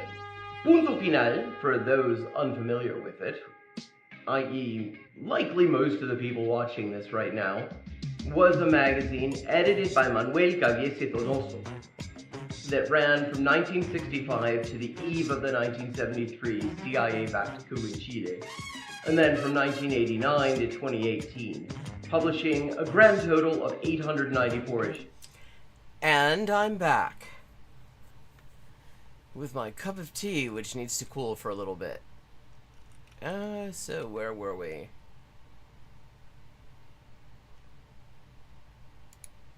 Esperanto via CI, via direct method. And then we've got a link to the Holy Bible of ALGworld.com. ALG's TIE's official claim is that you will be at a native adult level fluency if you complete all 10 levels of their program. Okay, so let's go have a look over here. So you got level 1, 2, 3, 4, 5, 6, 5, 10. Okay, 10 is expert. Now, let's see what that says. So to create groups of Okay, I'm curious about this. I have not actually seen this. people, we designed ALG to consist of 10 levels, where each level is 200 hours. These 10 levels are divided into 4 groups. Basic, intermediate, advanced, expert. The diagram below shows how each level... Less depending on your roughly linguistic coincides and cultural background. with language development of his child in his native language. So, how many hours are we looking at? You got 200, yeah? Times that by 10. You guys can do the math, yeah? Yeah? 2,000. Just making sure. That means I was over halfway through. Do I feel like if I slapped another 900, or actually less than that, another, what was it, like 850 hours or something on top, would I actually feel like basically a native expert level at that point? No. And that's kind of why I pulled out. I mean, the reason he said he pulled out wasn't that, but he did kind of say that that was not necessarily his real motivation. But the thing is, he also wasn't really doing it quite right. Not prepared to spend the extra 1,000, 2,000, 3,000 hours on top to reach this mythical level. However, that is still only half the program. Oh, okay. And also, as per the program's design, the actual acceleration is meant to occur at levels 5 to 7, which are meant to correspond to linguistic development stages of a native 2 to 5-year-old, what is known as the blowfish period. So, dreaming Spanish is fundamental design philosophy got ALG entirely wrong. Pablo's ALG stopped at the beginning of the middle of level 5, and he implemented dreaming Spanish as an adaptation. I mean, oh, hey, Language Mania, didn't see you come in. Of ALG based on his experiences of level 1 to 5. And this is important, because the whole point is that Dreaming Spanish, the way it is designed, actually would get you to the point where you could really start moving on to other sorts of other sources of input, other materials, and that your development would continue after that. So the claim here is that Pablo fucked up ALG because Pablo only ever got to level 5 of their program, and that's why his that's why his Thai is not native level. And also, why... I mean, he doesn't say anything about Pablo's time. Spanish is wrong, basically. But what additional would they do after those levels? It's the same stuff, just like over and over and over. I guess. Yeah, exactly. It is the same... I mean, not the exact same stuff, but the same type of thing, yes. I mean, you listen... you absorb input. You interact with the language in all sorts of ways, including, I mean, at that point you're talking to people, presumably, as well. So yeah, and you continue developing after that. So you could claim that maybe with Spanish they should be saying the silent period should go for 2,000 hours rather than 1,000 hours. I don't know. Thus, any experiment that attempts to disprove ALG by only using Dreaming Spanish is invalid because Dreaming Spanish enhanced the derived experiment missed the core mechanism to ALG claims are followed. You know, the funny thing is, I've never claimed to disprove ALG. All I did was show you what would happen if you went through this methodology. And if you say I mean, if you did it and you came in with a whole lot of assumptions that actually get in the way of doing it, and also with the additional feature of, you know, doing this as content, which creates a certain level of stress on it. Doing ALG wrong, well then everyone's doing it wrong, because the school no exists no more. If the requirement is you go to the school in order to do ALG properly, well then... Well, no, I think the point is, theirs is, the idea here is that the AUA's approach is the most comprehensive implementation of ALG, and it is at the place where ALG was born and where people are probably the greatest experts in the method that you can find anywhere. So the point is that to really be doing something that is ALG, you would have to actually, essentially mimic their their way of doing it. If you can't go to the school, which by the way doesn't exist anymore, then don't bother with ALG. You're fucked anyway. There's no point doing it. But if the claim is, I still got to go for a couple of thousand more hours, well, I'm not prepared to commit, okay? I'm just not prepared to commit. Now, whether you take my experiences as me disproving ALG or not, that's on you. Obviously, the vast majority of people who watched my series and left comments on my YouTube channel said, yeah, Evil Deer, 1,000 hours is enough to tell me that I don't want to do this. Okay. I mean, and the thing is, it's like there are multiple things. Yeah, I mean, if you decide you just kind of, is sick of it after 1,000 hours, that's obviously valid. But to try to say that, to say that this is a valid experiment, it isn't exactly. Okay, that seems like crap to me. I'm sorry. Obviously, it's not a definitive stamp of yes, it's 100% bullshit or yes, it's 100% correct. I'm just not prepared to go the extra distance. Like, I thought originally I was going to be doing the 1,500 hours. I did not know they would be clocking up to 2,000-3,000 hours, which is what everyone in the ALG community started saying after a while, where they're like, actually, Evil Deer, if you account all the extra stuff, you got to do, the unspoken stuff. Well, yeah, the idea is that the reason you're doing this is you have a certain interest in the language, and so apart from just doing an experiment, you would probably just want to be doing things in the language. I don't think they necessarily thought of that as a string attached. Now, it's not bad. Soon you'll be halfway. I got other challenges I gotta do, okay? I can't just be doing the same shit over and over. My YouTube community will kill me. Yeah, well, it wouldn't be the same shit over and over. It would be new things. I'd be sick of listening to me speak fucking bad Spanish. You know what? ALG probably fucked me permanently with Spanish. I'm probably gonna permanently have a bad accent in Spanish.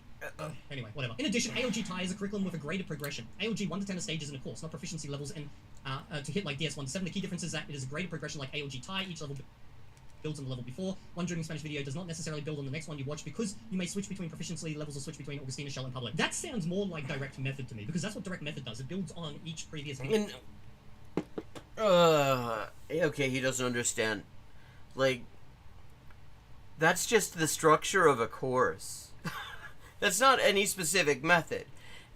Courses that are trying to teach you a thing are going to tend to have some sort of a chronological sequence that they follow, where you start from the really basic stuff that you need if you don't know anything, and it's going to build on that by providing more and more advanced things in order to further your understanding. Like, that's not specific to any one method, that's just how courses work. Introducing more and more of the language, but the difference obviously is with direct method, they like to actually also teach the grammar of the language via the language as part of that progression journey, which would be a difference to ALG. Now, maybe you can claim that's what Dreaming Spanish done wrong, but I never went to the ALG TIE school, so for those who did, because I know there's a few of you in the comment section, let me know if that is true. If every single lesson built 100% on the previous, or was it more like what Dreaming Spanish does? On a certain level, first of all, the fact that if you're actually going to the school, you actually have dedicated instructors, and you see them every day or every other day or whatever it is, whatever the schedule is. And so they, from that, are already going to be tailoring what they do to what they think their students are capable of working with. So it is going to be much more sequential in that regard. precisely because you have that level of interaction. Because, I mean, if you're just doing it from videos, and let's say, so you did the video that you were scheduled to do today, and you didn't understand shit. You just completely blanked out on it. And you go on to the next one because that's the progression. Well, naturally, that next one, to the extent that it assumes that you got something out of this, the video you just got done watching, is not going to be any better for you. But if you are taking a class, if you have an actual, you know, an interactive setting where this is all happening, the teachers are going to be able to notice, oh, wow, you know, some of these people are blanking out completely. They clearly aren't getting what we're doing. So they're going to adjust based on that. So, yeah, I mean, that is going to be a different thing. Let's misinterpret the foundation of ALG as entirely... I mean, if they're good teachers, they're going to adjust based on that. Of ALG. To be clear, this is not Evil Dia's fault. This is Pablo Roman's fault. Thank God something's not my fault for once. Oh my God, I'm so glad to not be blamed. Fucking hell, Pablo, what did you do to me, bro? I'm out here taking fucking strays for you, man. So what is the true purpose of the silent period? The true purpose of the silent period is to build a foundational fluency in L2. Yeah, like, this is the part he misunderstands. Because he treats the silent period as an aspect of the method, when in fact it is just a developmental phase. Build off of your L1, whether it's in pronunciation, morphology, or syntax. Yeah, I've already spoken about that in ALG. I've spoken about that as ALG's belief around it, which is more the pronunciation side. I was talking about the accents and stuff, but I did not find that to be happening for myself. Now, obviously, people... Well, yeah, but you've only started. I mean, that's been the whole thing. He is operating on the assumption that what he should be getting when he just reaches the point where he starts to be able to speak is a level of speech that that you would attain after you'd been talking and listening for much longer. The idea that your initial forays into speaking are going to be awkward and not, there are going to be mistakes, there are going to be things that you get wrong, it does not seem to register with them. Made up many reasons about why I failed at ALG, and those reasons are around the fact that apparently I'm thinking about the language or something. Like, people have lots of different ways of looking into my mind and knowing what I'm doing, but apparently that's it. So, for instance... Well, I mean, a big part of it is just that he does not understand how it's supposed to work. And so he does not come to it from that, the way he describes the approach just shows that he isn't really getting it. And that can be an impediment. He confuses the Spanish and Esperanto word for green. That is because his brain consciously or unconsciously built an understanding of the Spanish word using the Esperanto word. That's because in Spanish, it is verde. In Esperanto, it is verda. They semantically cover the Yeah, exactly. I mean, that could just as much... Yeah, that isn't even necessarily confusing. That could just be stumbling in pronunciation, which is a thing you do. Same space. So that's why I confused them, okay? When I was pronouncing them. Because the brain likes taking shortcuts. This is an example of morphological interference. Goddamn big words, man. So, therefore, if that means I fail at ALG because I speak another language, wouldn't that discredit the claim of ALG that if you speak a Romance language... I mean, except that it's not clear that... See, I mean, he keeps on throwing in words like failed. And that's not... I don't think that is a useful way of thinking about it at all. He stumbled while speaking early on in his process of developing as a producer of Spanish. That's something that everybody does. Half the time of what I'm doing, because native speakers do that. If we're going this route, then the best thing to do would to be speaking no language in any way related to your target language. And if it is related to your native language, then don't learn that language. It's not suitable for ALG. So maybe I should have done North Korean. Another example is where Evil Dia split the Chinese phrase. I remember this. In English, semantic checks to match the English translation every other week. However, Joel, in this context, belongs to the lexical class of Liangzi. That doesn't exist in English, so that is actually an example of syntactic. Okay, you can say that I'm using English here to understand Chinese, and that is true. I am. But once you practiced it enough, that falls away. You don't have to worry about that stuff anymore. So yes, you're going to use your native language. And that's what I did with Chinese, okay, to help you basically demystify Chinese, put parts together, and then, once you practice it, it slowly falls away. Dreaming Spanish... Oh, hello, Brian. This core misinterpretation of ALG means that any experiment that purports to use Dreaming Spanish as a test case for ALG needs to be furnished with... Yeah, I mean, I will say... Evil Dia, I don't think, was saying that he was doing this as a test case for ALG so much as a test case for Dreaming Spanish. And the problem is it isn't even a great test case for Dreaming Spanish because he didn't really understand what he needed to be doing. But even so, he actually got, I would say, quite respectable results. Caveats. That is not cultism. That is a proper experimental design. The problem is you cannot experimentally test ALG. Yeah, you can. By 1,000 hours. Because there is one... Yeah, I mean, you can. You can absolutely do that. You set up a hypothesis. You say, using this method, and you lay out, the method in a certain amount of detail. We hypothesize that learners starting from this starting point will get to this level of proficiency in the language, and you specify what that is, and then you look and you see, and you do that for 1,000 hours or whatever the time period is, and then you say, okay, did they? Yeah, and either they did or they didn't, and you draw conclusions from that. You absolutely can. Claim of ALG that will discredit anyone if you want to discredit them. And the claim is they are thinking about the language. That is... Well, yeah, but that's either true or it's not true. I mean, maybe, yeah, if you are doing that, yeah, I mean, if you are coming to it with the wrong mindset, if you are not focusing 100% on absorbing the input and understanding the messages, that is going to get in the way of it. The things that go on in your head, those are part of doing the method. So the question is not, yeah, people can claim things, but the question is, are you doing that? Because if you're doing that, that probably is going to act as something of an impediment. One of the core pillars of ALG is you're not meant to think about the language. Yeah. So if the question is, if somebody says you're thinking about the language, then the question is, are you? I mean, either that's true or it's not true. But at any point, if you're going in a direction that I am unhappy with, even in like a full-on experiment where you lock people in a room for fucking 2 years with natives and you do the whole in-classroom style teaching, okay, for those who fail, you can say, problem is they thought about it. Well, yeah, I mean, if you assume that everybody who is a proponent of a method is acting in complete bad faith, yeah. I mean, yes, there are all sorts of bad faith options. But the thing is, it's also true that if you're spending a lot of time analyzing the language, that is going to get in the way. They were sitting there and they were trying to mentally unpack what they were hearing, so they failed. And if anyone is successful, you can say, well, they didn't think about it. And yet you have no idea of knowing that's true or not. Okay, so we cannot scientifically... Yeah, but the person doing it knows whether it's true or not.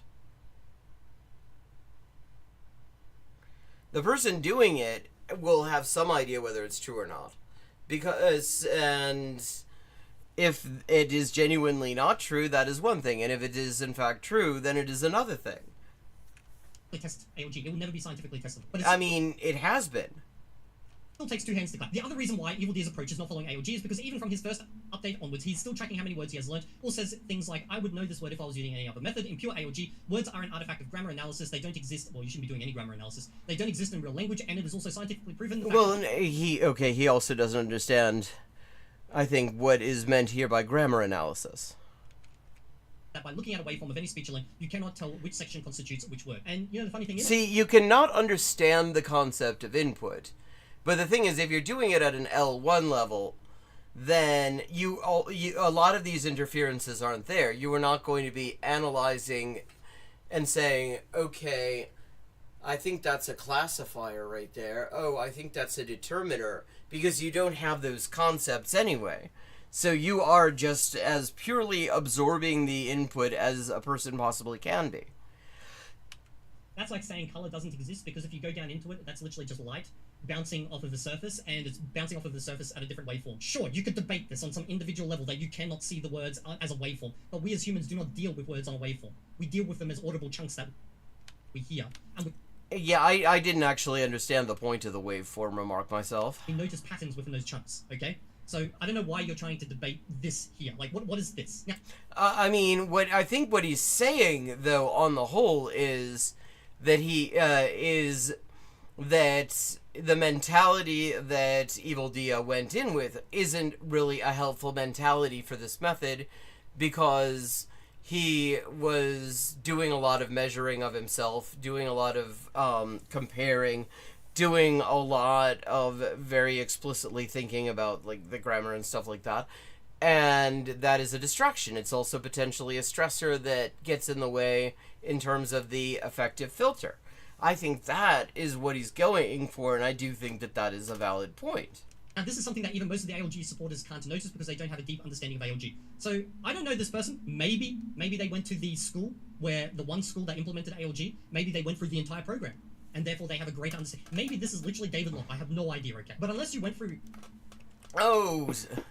Oh, the first comment there. Hang on.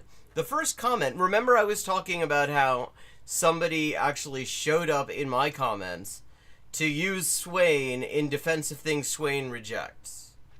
That was somebody called Sataniel. The very first comment on this Reddit thread is from Sataniel. The entire program, and therefore they have a great understanding. Maybe this is literally David Locke. I have no idea. Okay, but unless you went through the same amount of program as Pablo, I don't think you can be taking shots at Pablo because the dude went through the program. Well, yes, but the thing is, that doesn't mean that he went through the program. That doesn't mean that he implemented it well. You can go through a program and then try to implement it in another language, and then you can do well at it, or you could do not so well at it. That is an objectively determinable thing. Okay? If anyone's got a good understanding of it, it's him. And if anyone else has got a secondary good understanding of it, it's me. Because yeah, but having a good understanding doesn't mean that you come up with a good implementation. The Dreaming Spanish implementation of it. So Dreaming Spanish still holds the majority of the blame. In conclusion, when these two approaches fuse together, they create an experiment that is good for testing Dreaming Spanish perhaps, but not for testing AOG as a method in general, and definitely not CI as a principle. I'm going to say this, if anyone out there decides that they want to redo my experiment and test AOG, don't. It is untestable. You cannot test it because you will just have people in the comment section saying, you're thinking Well, yeah, but the thing is, people in the comment sections can say all sorts of things. That doesn't make the thing untestable. Like, that's like saying that we can't test whether the Earth is round because there will be assholes in the comments saying, no, it's clearly flat because, look at this, spirit level I've got, or whatever their fucking arguments are. That's not how any of this works. Yeah, I mean, there will be people who won't be satisfied and who are engaging in the worst of possible faith. But that doesn't mean you can't test a thing. That doesn't mean that you can't actually do a serious, give a serious go to attempting something with a method. That just means that there are assholes in comments. That's why you failed. You couldn't even show proof of you doing the method without accidentally failing. Because what would you do? You'd watch a video, and then you'd say, yeah guys, I understood about 20% of that. That's the best you could do. Because if you... Yeah, I mean, that's true. That's true. I mean, there is a limit to what you can actually do visually on YouTube with, attempting, when you're attempting to learn via any method, really. Because so much of what goes on, so much of the process of acquiring a language happens in here, and you can't show that in a YouTube video. You can only show the result, and it takes a while before you have a result that is all that impressive to show. If you tried to translate and show your audience what you understand and allow them to check you on that, you would fail. That is deemed as basically a form of interference, damage, because you are mentally... I mean, it is a form of interference, and it isn't... Translating. You are now seeing that, and you are doing a mental translation to your native language. That's damage. You fail. So literally, if you were to do this experiment... this idea that it is this sort of all or nothing thing is not helpful. You would have to sit there every 50 hours or whatever time period you wanted to do and just say, yeah, I understand like fucking 30% of that. Yeah, I mean, it's true. You would actually... I mean, it wouldn't make for very compelling content. You could describe your internal state. I've tried to do that in some of my updates on the ALG TIE experiment. I haven't been doing it for a while. Just because I'd been doing it while I was running, and I haven't been running because I kind of fucked up my ankle, and then I just haven't had time. But, I mean, yeah, you are just describing an internal state for a while until you get to the point where you can start talking. Good. And that would be it. You could not talk about any observations. You couldn't say, you know, that there's an interesting thing about Spanish, you know? I've noticed that the endings seem to change on words. Like, just, I think it's based around gender or something. You're kind of like a gendered language. Boom! You failed. That's a failure right there. No, God, it isn't a failure. I mean, the time you really don't want to be thinking about these things is when you're engaging with the input. Then you just want to just kind of put your brain in what I've called pairing mode and just sit there and try to absorb everything without giving it all that much conscious thought. Just try to understand the messages. If you think about it other times, I mean, first of all, I don't think you can necessarily help it. That isn't necessarily going to be harmful. But this idea that it's all this all or nothing thing is also just not a very helpful way of going about this. Notice that. Like, it's not testable, so don't try to. Fuck it, maybe I should have been more literate at the beginning and read into the comments of all the ALG people before I tried doing my test, because then I would know it's not testable and it would have been a pointless exercise. A bunch of you guys asked me for a final analysis on ALG, what I think about the method. It is by far the worst method to learn a language. For the listening portion, it may be the easiest method if you have a lot of time available, but for just learning language overall, it is by far the worst method. Now, does that mean we should just chuck it out and not do it? I mean, the thing is, he doesn't understand the method. And what he's comparing it to is not particularly impressive. No, if you've tried everything else and it doesn't stick, and at the end of the day, you like doing ALG, fucking do it, bro. I'd rather you learn a language than not. That's pretty much my thoughts on it. If anyone comes up to me and they're like, hey, Evil Deer, so I'm thinking about going to this immersion school where they use textbooks and stuff and they get you to do output practice, or I'm thinking about, you know, sitting at home and hiring crosstalk teachers for 1,000 hours while I just speak in English, which method do you recommend? Bro, go to the fucking immersion school. You want it? Yeah, I mean, you won't necessarily do well, but it'll create jobs. Man, fucking idiot. Okay, so moving on.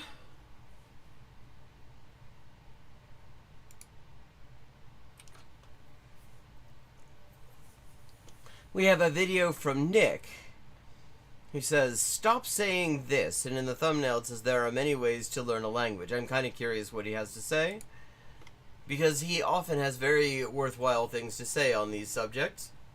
So let's find out. Dropping a link in chat.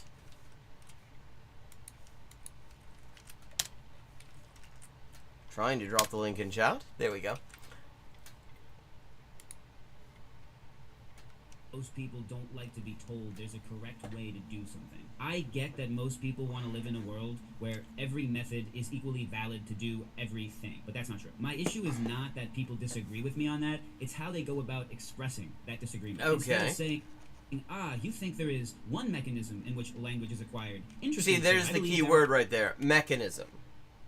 Are actually multiple. Instead of that, they say how horrible, how cruel, how closed-minded. There are actually multiple ways to learn a language, you bigot. If you want to argue there are many ways to learn a language, use logic. Don't use virtue signaling. Do not... Okay. See, this is one of those moments where I get a little bit queasy when I hear the word virtue signaling. It's sort of like that moment with the implicit connotation, I have to say. But, I mean, because the thing is... the fundamental issue with that he's pointing out is people can be saying there are a lot of different ways of learning a language, and they can mean a lot of different ways of leveraging the mechanism of comprehending comprehensible input, and there are lots of different ways of going about that. But if they're saying there are lots of mechanisms that you don't need the mechanism of comprehending messages, that's a different statement. I mean, not rest your case on the fact that saying there's one way to do something sounds mean, because that's just not a good argument. There are many things in this world that are done in exactly one way. We all digest food in one way. We all breathe in one way. Well, I mean, I guess it depends a little bit on how we're defining digest food, because of course some people have, ostomies and things. The respiratory system. When a bone breaks in our bodies all use the same healing process to mend the bone. I mean, to the extent that our immune systems permit it. Plants only get usable energy through photosynthesis, just one way. Imagine if I walked into biology class and I said, excuse me, I'm actually very uncomfortable with the idea that there's only one way the body digests food. That seems incredibly closed-minded. Different bodies have different preferences. We should all acknowledge that there are many equally valid ways of... I will say, like, I'm not sure where he's going with this. Let's keep watching, because again, the question is, are we talking about different ways in terms of different, ways that do and do not leverage the mechanism of comprehensible input, or are we talking about something completely different? Digesting a sandwich. So if you believe there are many ways to learn a language, well, that's awesome. Just please explain why without calling everybody who disagrees with you a closed-minded fool. If you notice, I never do that to anybody when I speak in my videos. I never make the idea that the brain... hang on. Chat. Okay, maybe I need to read more YouTube comments. I probably don't. I don't think anyone necessarily does. Though I will say most of my comments are lovely, and thank you for them. They tell the algorithm that what I do is interesting. But I will say that I don't know that this is I don't know if this is actually a thing. Learns a language in one particular way, a moral issue. I never say that if you disagree with me, you're a bad person. I mean, it can be a moral issue if your statement of how to do, of what way that is not actually accurate. I mean, at that point, you can, a moral issue comes into it, but that's a different very, thing. Very stupid. Secondly, even if we are arguing that there are many different ways to learn a language, hello, simpatico. That's just such a completely unhelpful statement. There are also many ways of swimming, yet some ways of swimming are better than others. If you swim... Well, yes, and that's actually a really good example. Because, yes, I speak multiple languages. Do you? Do you? Or do you have any particular languages you're interested in? I mean, that's a good example, swimming. Because, yes, there are lots of different strokes, there are lots of different ways of swimming, but they all leverage water displacement. They all use the bodily appendages to enhance the natural buoyancy of the body and to propel it by manipulating water displacement. And every method of swimming that actually is going to prevent you from drowning and get you to move from one point to another is going to do that in some way. That's a good example. The wrong way, you will drown. There are many ways of learning how to play a guitar. Some will make you improve quickly, and some will make you improve very, very slowly. So yeah, and the thing is, when it comes to a skill like learning a guitar, it's not, there is probably a hell of a lot more room for variation in learning method. Dansk.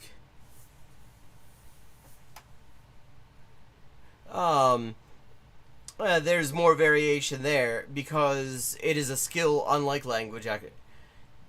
Jag förstår dansk. Jag förstår dansk.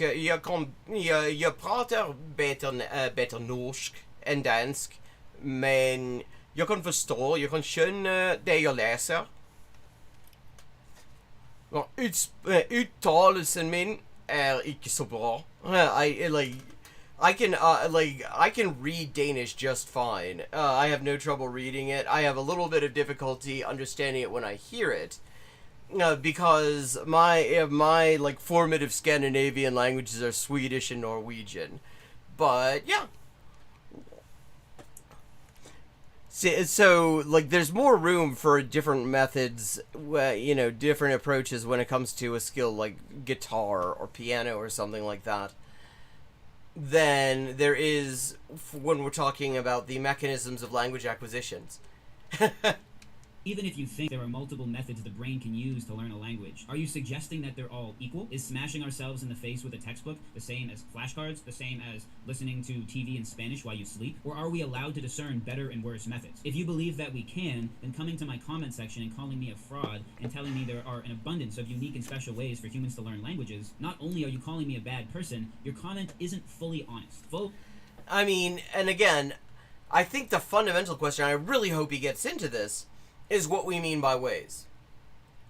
Because, again, comprehensible input is not a method. It is an ingredient that is present in all methods that actually work.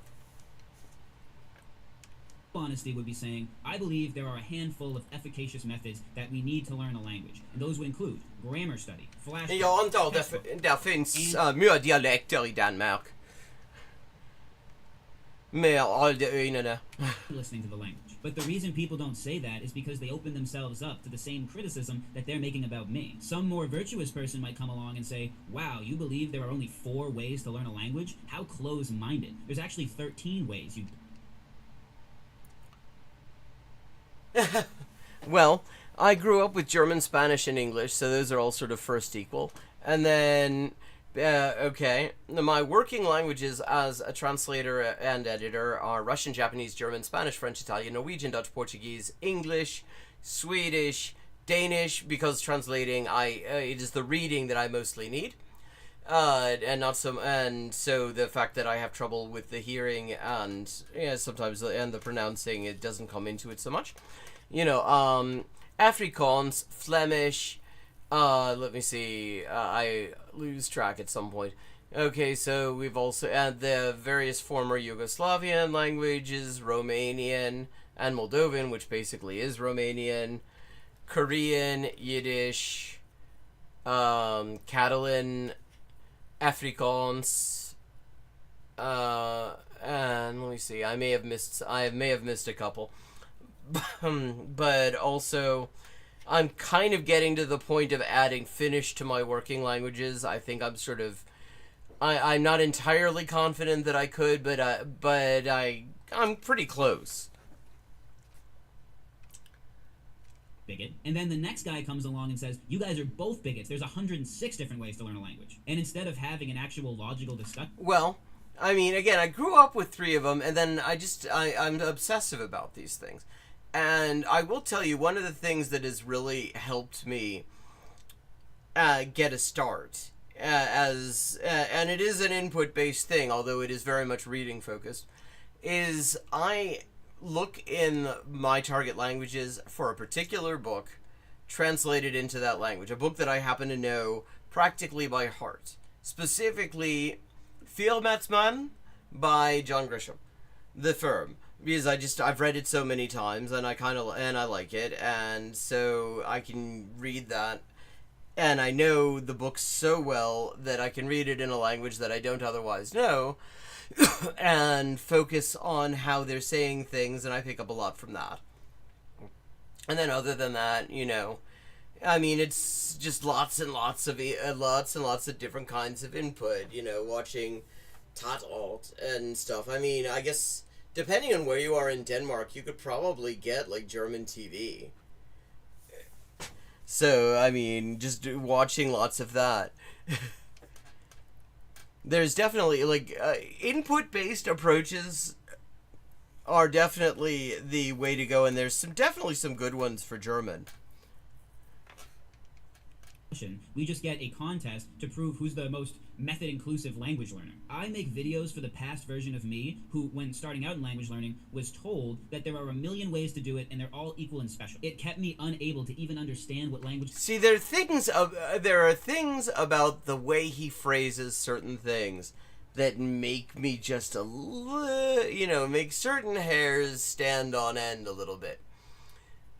Because some of these things sound very much like he's sort of cribbing them from, like, the sort of right-wing bullshit vocabulary. Even though what he's actually saying here, the fundamental point he's making, is actually quite valid. I mean, and I have to say, I have really appreciated his videos because he does a good job of explaining a lot of it. But, there's just this part of me is, he's using a lot of phrasing that... Okay, this is a guy by the name of Nick. I watch his videos on stream a fair bit because he does a really good job. Actually, one of the best jobs I've seen of explaining how input works. He does a very good job of it. It is some of the best explainer videos on the subject that I've seen.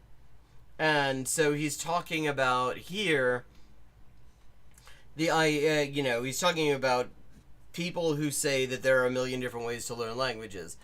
And what I'm hoping he's getting to is the distinction between the mechanism and the methods that leverage it. Usually, I find that I'm not disappointed when it comes to these sorts of things. I'm less certain here. Learning was for years. What beginners actually need is a logical framework with which they can verify the efficacy of, competing methods. Otherwise, to pick a language learning method, you're asking a beginner to just pick up a dart, throw it at a dartboard, and whatever it lands on, they're all equal and special. Smash a textbook on your head. Who knows? There are better and worse ways of learning things in life. There are ways of learning things that won't help you improve at all. I believe there is... Yeah, I mean, this is true. There's only one mechanism that produces... See, and this is where, again, I really hope he gets to making this distinction. And my previous experience with his videos on these things tells me to be optimistic on this. Because the mechanism and mechanism and method aren't the same thing. There's what the brain does, and then there are methods that attempt to encourage that thing in the brain to happen. And those are two very different things, and we have to make that distinction. I'm hoping that he's going to make that distinction. I'm rooting for him, because his previous stuff that I've seen has done a good job on exactly these sorts of fine points. Like speaking and listening fluency, and that's understanding messages. And I believe that because of reasoning, experience, and empirical it's a kafia. Data, not because I'm trying to be a mean person. And the method I believe is best is a deduction from that mechanism, which is listening to the language at a level you understand. And the way I see other methods... Yeah, I mean, it definitely is a little bit emotionally charged. Are generally as a distraction from the long, boring road to success. I don't hear there are 10 ways to learn a language and think to myself, what a great message for beginners. Thank you. Men, jeg er ikke nogen bro. Not bro, sis, if anything. It was a gift from a friend of mine in Britain. What was it? Siste jul. Think what a great way to distract beginners and potentially have them waste tons and tons of time doing activities that don't seem to me to be backed by sound principles. And so on. Okay, and see, here's the thing. You can say it's like there are multiple different approaches that all attempt to activate, that all rely on the same underlying mechanism. That is true. I mean, that is what I would give. That is what I would tell beginners. I would say, here's the mechanism that goes on in your brain that makes you acquire. Okay. Jag förstår. Ikke något problem. So, what I would say to beginners here is, here's the mechanism. And he's done a great job. His videos explaining the mechanism, again, some of the best I've seen. And what I do for like 4 hours a week is I sit here watching people do this and commenting on it. And I've seen lots of people do it and do it reasonably well and really, really badly. All sorts of different levels of, explaining these concepts and understanding these concepts. And he actually is one of the people who've done absolutely an amazing job of it previously. So what I would say is, like, okay, here's the mechanism. This is what your brain needs to do in order for you to acquire the language. There are methods that are all about encouraging that mechanism to activate. And here are some of them. But there are other methods that just completely, go in a totally different direction, and they're kind of useless. They're only useful to the extent that they're encouraging this mechanism to happen in some way. That's what I would say. That is the objective standard that I would give somebody who's just starting out. I'm not being adamant about one method to be mean. I'm doing it because I genuinely think that what most input-based learners need is reassurance that fluency does come with time. Yeah, I mean, and see, here is the thing that I would say this is a mistake. Because previously, and maybe he just slipped up in speaking, but there's the mechanism, and there are methods that attempt to leverage the mechanism. And that is a very important distinction. And so many of the misunderstandings in this space come from people not understanding that input is not a method. That comprehending input is not itself a method. That methods seek to get people to do more and more of that. And to the extent that they succeed at that, they are good methods that will help people improve in a language effectively. And to the extent that they fail to do that, they're not particularly useful methods. Energized me in early hours was seeing other people who were ahead of me talk about the process. And that's why I make these theory and motivation videos, to help people stay on that straight and narrow path to fluency. Everybody's going to have their little variations on how they go about listening to the language. How much do you do? How much? Yeah, I mean, this is the difference between method and mechanism. We're already seeing it. So grammar explanation do you get? Do you talk to GPT about the structure of the language? Even somebody as input-based as Steve Kaufman, in his anti-flashcard video, talks about how he does little matching pairs between translations and words when he's finished with his short stories. So I thought he said he did it at the start, because he said he did it as priming. That was actually the first video I've ever seen of Nick, because there was this weird chain of videos where it was Nick reacting to Evil Dia, reacting to Steve Kaufman, and then I came in and reacted to all of them. And what he said was he used flashcards as priming, and the key was you just did things that were very specific to the input you were about to engage with, and that it was really easy, it was really straightforward stuff just to get certain things front of mind. And I thought, actually, as somebody who's also not a fan of flashcards, that is exactly the sort of thing that I would also say makes perfect sense. Everybody does it. The shift for me, what took me from failing to learn a language to succeeding, was this shift in understanding that everything outside of listening, that was all supplemental. Grammar and vocab and all these things are impotent on their own. They're only useful insofar as they help you understand the message. Yes, this is a really crucial point. That, I mean, everything, to the extent that it helps to make input comprehensible, it is encouraging the mechanism to do its thing. And if it's encouraging the mechanism to do its thing, then you have some reason to believe that you're on the path to success. If it is not encouraging the mechanism to do its thing, if it just goes completely past the mechanism, then it's not going to be helping you. It seems like the general idea about what I believe floating around YouTube kind of collapses that nuance and just says, you know, I'm just a full ALG person. You know, if you even do one grammar rule, you're going to just corrupt your... Yeah, this is good timing. I often, in recent months, have had it happen that I watch two videos, and they line up perfectly, despite the fact that I had absolutely no prior notice of what was going to be talked about exactly. Because this is the point, and this is the point that like Evil Dia was not getting in the thing that we just saw, where he was talking about, oh, well, you thought about the grammar once, mate, you thought about the grammar once, that means you failed, mate, you failed, you fucked. No, that's not how it works. Det icke slik det yrker. Det icke slik det arbetar. It does not work like that. Så gick han in där. It is totally different. Because it is not an all or nothing thing. And maybe that thinking about the grammar in between,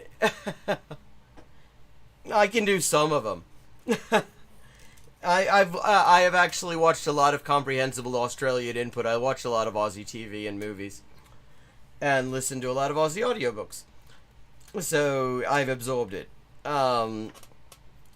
But, okay, what the fuck was I about to say? But the point is, you know, to the extent that thinking about the structures that you've observed in between your engagements with the input is actually helping you to make sense out of the input and comprehend the input, then it is potentially helpful. But if it is getting in the way of that, if it is distracting you from comprehending the messages, then it is doing harm. You know, but this idea that it's all or nothing is a real problem. For the rest of your life. But not only do I not think that, like 2 videos ago I said that I disagree with that. So I was talking to an Arabic comprehensible input creator recently, and he joked with me that the traditional Arabic courses, they only ever have beginner. They don't have intermediate, they don't have advanced. And that... Oh, I wonder if it's Arabic all the time. Who's doing Arabic, who's doing like Arabic ALG, basically Arabic CI for beginner levels in Al-Arabi Ashami, in Levantine Arabic. Hassan over at Arabic All the Time, and he does an amazing job with that. I wish him every success, because the Arabic learning space could really use more of that. That's because, in my opinion, these courses are just designed to keep you in beginner hell forever. Because they make it seem that the ability to understand and produce native speech is just going to emerge from you one morning in a euphoric burst. You're going to wake up... This is a misunderstanding, because it's like, we talk about speech emerging, but and people assume that means that the speech that emerges is going to be perfect on the first go, and no, it's not. It's gonna suck. It's gonna be all kinds of awkward and clunky. Oh well, actually, let me give you this channel. Just and check it out. It's called Arabic All the Time, and he uses it's Levantine Arabic. He, I think, is Lebanese or possibly Syrian, but I mean, he is doing beginner level comprehensible input videos in Levantine Arabic, and I think they're pretty good. I think he could use some work on the rule of thirds, on how he does his camera setup just a little bit. But other than that, I mean, I would say very good stuff. Good stuff for beginners. Highly recommended. Oh, wait, what was also spot on? Oh, Brian, I missed, there must have been a delay. What was also spot on? On Christmas morning like Scrooge and realize that all the grammar and all the vocab is finally paid off, and all of a sudden you can speak and understand the language perfectly. The boring hard thing is the champion of learning anything in life. Yeah, I mean, and the thing is, it is long. I mean, there is so much stuff on the internet. It's all about, like, learn languages fast. Like, there's this dickhead Tony Marsh, who, I mean, is just...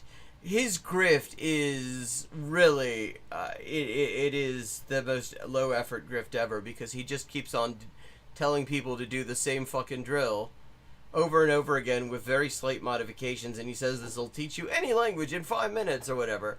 And it's like, no, that's not going to work like that. It didn't even teach you the languages that the army has, in their infinite wisdom, decided that you're qualified to teach other people, despite not knowing them very well yourself. Yeah. So, again, okay, what the fuck was I just saying? I was just saying a thing, and I've just completely lost my own thread. Morning like Scrooge and realize that all the grammar and all the vocab is finally paid off, and all of a sudden you can speak and understand the language perfectly. The boring hard thing is the champion of learning anything in life. Oh, right, yes. Yeah, I mean, it takes time, it takes effort. It's like, and there really is no shortcut, is the thing. The only thing that feels like a shortcut is having an effective method to begin with. But having an effective method does not mean that it's going to be overnight. It's going to take a lot of time. It'll take less time than it would take if you used a shitty, deprecated method that doesn't actually do the thing you need, which is to leverage your ability to comprehend input and derive, an account of the language from that. Doing 100 weird, complex things is what keeps people in beginner hell forever. And yeah. I have to say this because I think it's true. I might be wrong, but I think those weird, complex things, some of them may pay off when they start doing input and the things register with them, because it's like, because it serves as priming.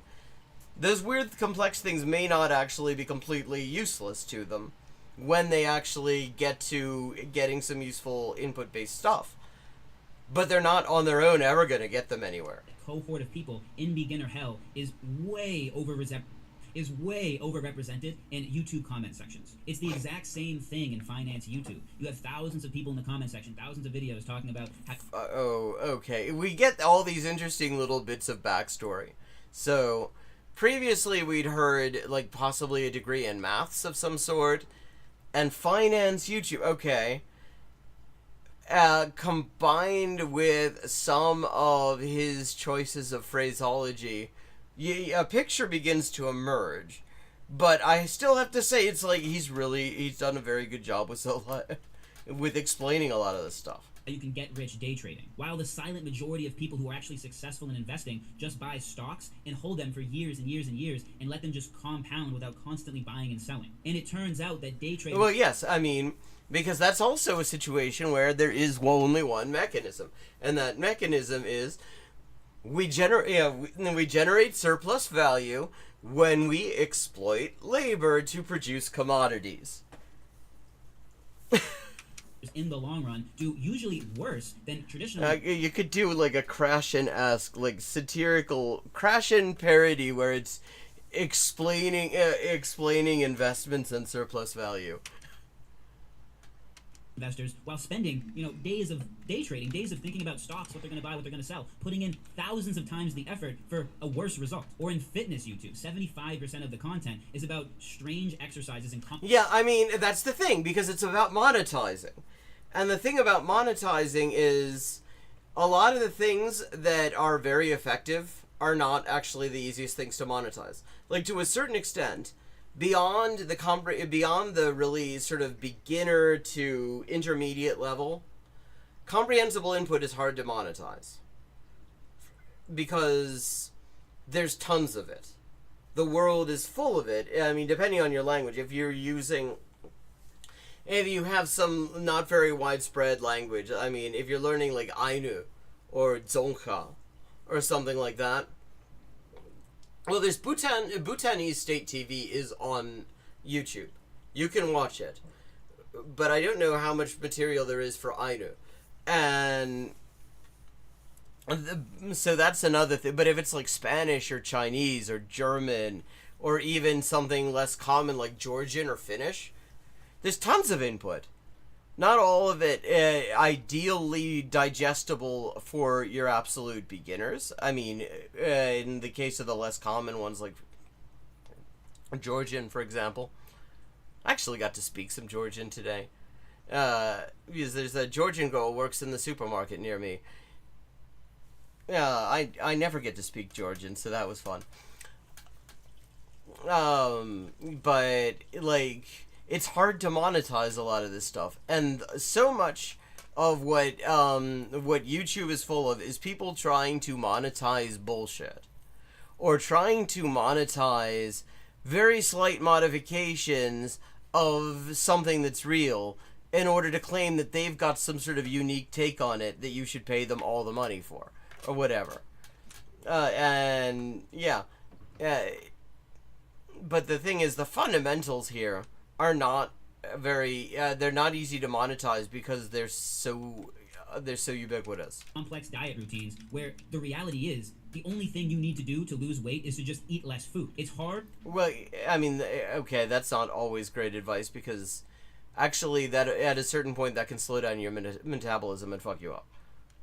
It's boring, and it's very, very simple. Humans have this extraordinary ability to complicate processes whose hardest part is simply sustained execution. Everybody wants the result, and they'll... Let me, by the way, there's a Discord, and there's a server invite coming your way for people who are new to here and want to keep in touch. Where the hell's... okay.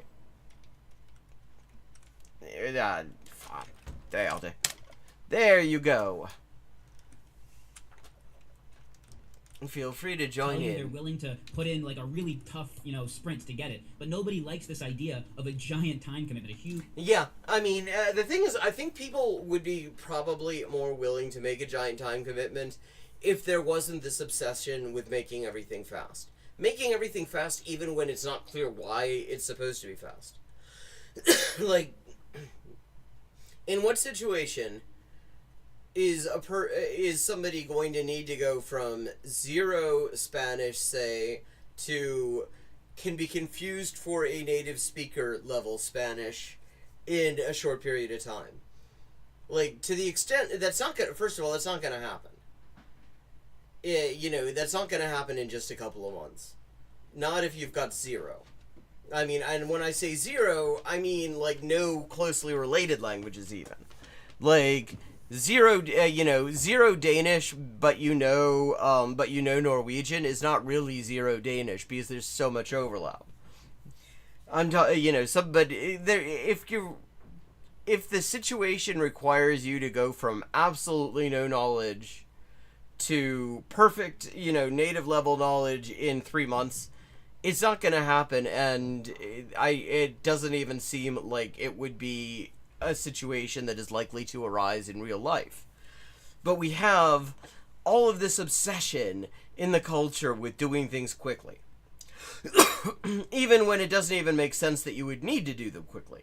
Even when there is no conceivable emergency that would require you to do them quickly.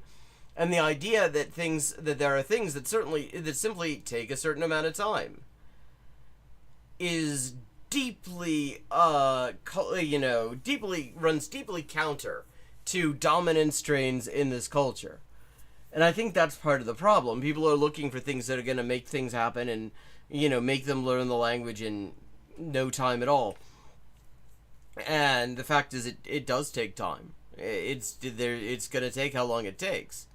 Huge time commitment. It's very unattractive. People can get that burst of energy that allows them to sprint for a certain amount of time, but not a lot of people can do the marathon. So to summarize the video, stop saying there are many ways to do a language as if doing so makes you a good person. Be on. I mean, I would say, here's the mistake that I see in this. Because I think the fundamental thinking is correct, because he's talking about the mechanism. But the thing is, there are multiple ways, and we haven't necessarily come up with the definitive way to leverage comprehensible input as a teaching method. We've got methods that do that focus on people understanding messages and everything. But we do not necessarily have the definitive, because there's the mechanism and then there's the method that seeks to leverage it. Those are different things. And what we really need to be telling beginners is, here's the mechanism, here are some known methods that work, that are effective at leveraging that mechanism. Here are some things that definitely do not do that. And within the world, within the universe of things that leverage this mechanism, there are a number of different ways you can go about it, as long as you're doing the mechanism. That is what we need to be telling people. Honest about what methods you think work and why, and just recommend those methods, just like I do. I think listening to the language at a level you understand is the most efficacious method, and you think it's that plus 3 other things. That's great. That means we both believe there is a finite set of methods that work. You just believe in 3 more than I do. And to beginners, be careful about which advice you follow. Be careful of advice that's simply designed to make you feel good if your actual goal is to get fluency in a language. Yeah, I mean, I would say one thing to be very careful about is when people don't define what they mean by fluency. I mean, anything that tells you they're going to do it really quickly, is something that you should have doubts about.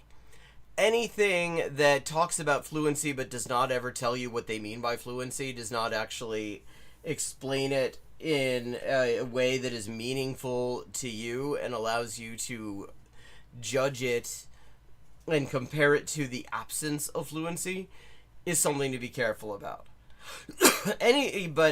Fundamentally, the more a method actually starts out by explaining the mechanism of comprehending messages and how it goes about helping you, giving you messages you can comprehend and helping facilitate that comprehension, the more trust it's worthy of. Be careful of advice that says language learning is this complex thing that you need some secret formula to master. Be careful of advice. I mean, the thing is, if you don't know about comprehensible input, if you don't understand the importance of comprehending messages, that is a secret formula.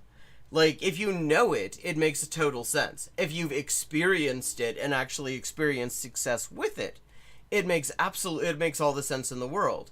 If you're just setting out and all you've ever done is like the kind of traditional, grammar translation kind of methods that they use in school and stuff like that, and you haven't heard of it, You've never heard of comprehensible input, nobody's ever told you about this as the underlying mechanism for language acquisition, then it does feel like some secret sauce. Then it does feel like some, like, absolute, like, magic fucking shit.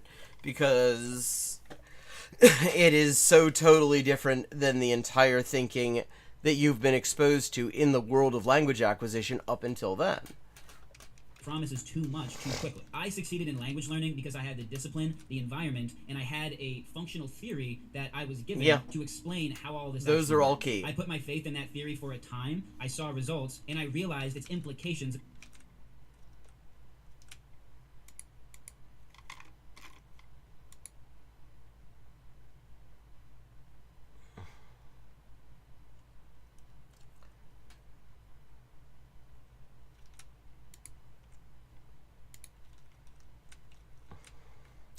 But I'm noticing the time, and it is time to wrap up for tonight. Thank you to everyone who joined in. Welcome, Simpatico.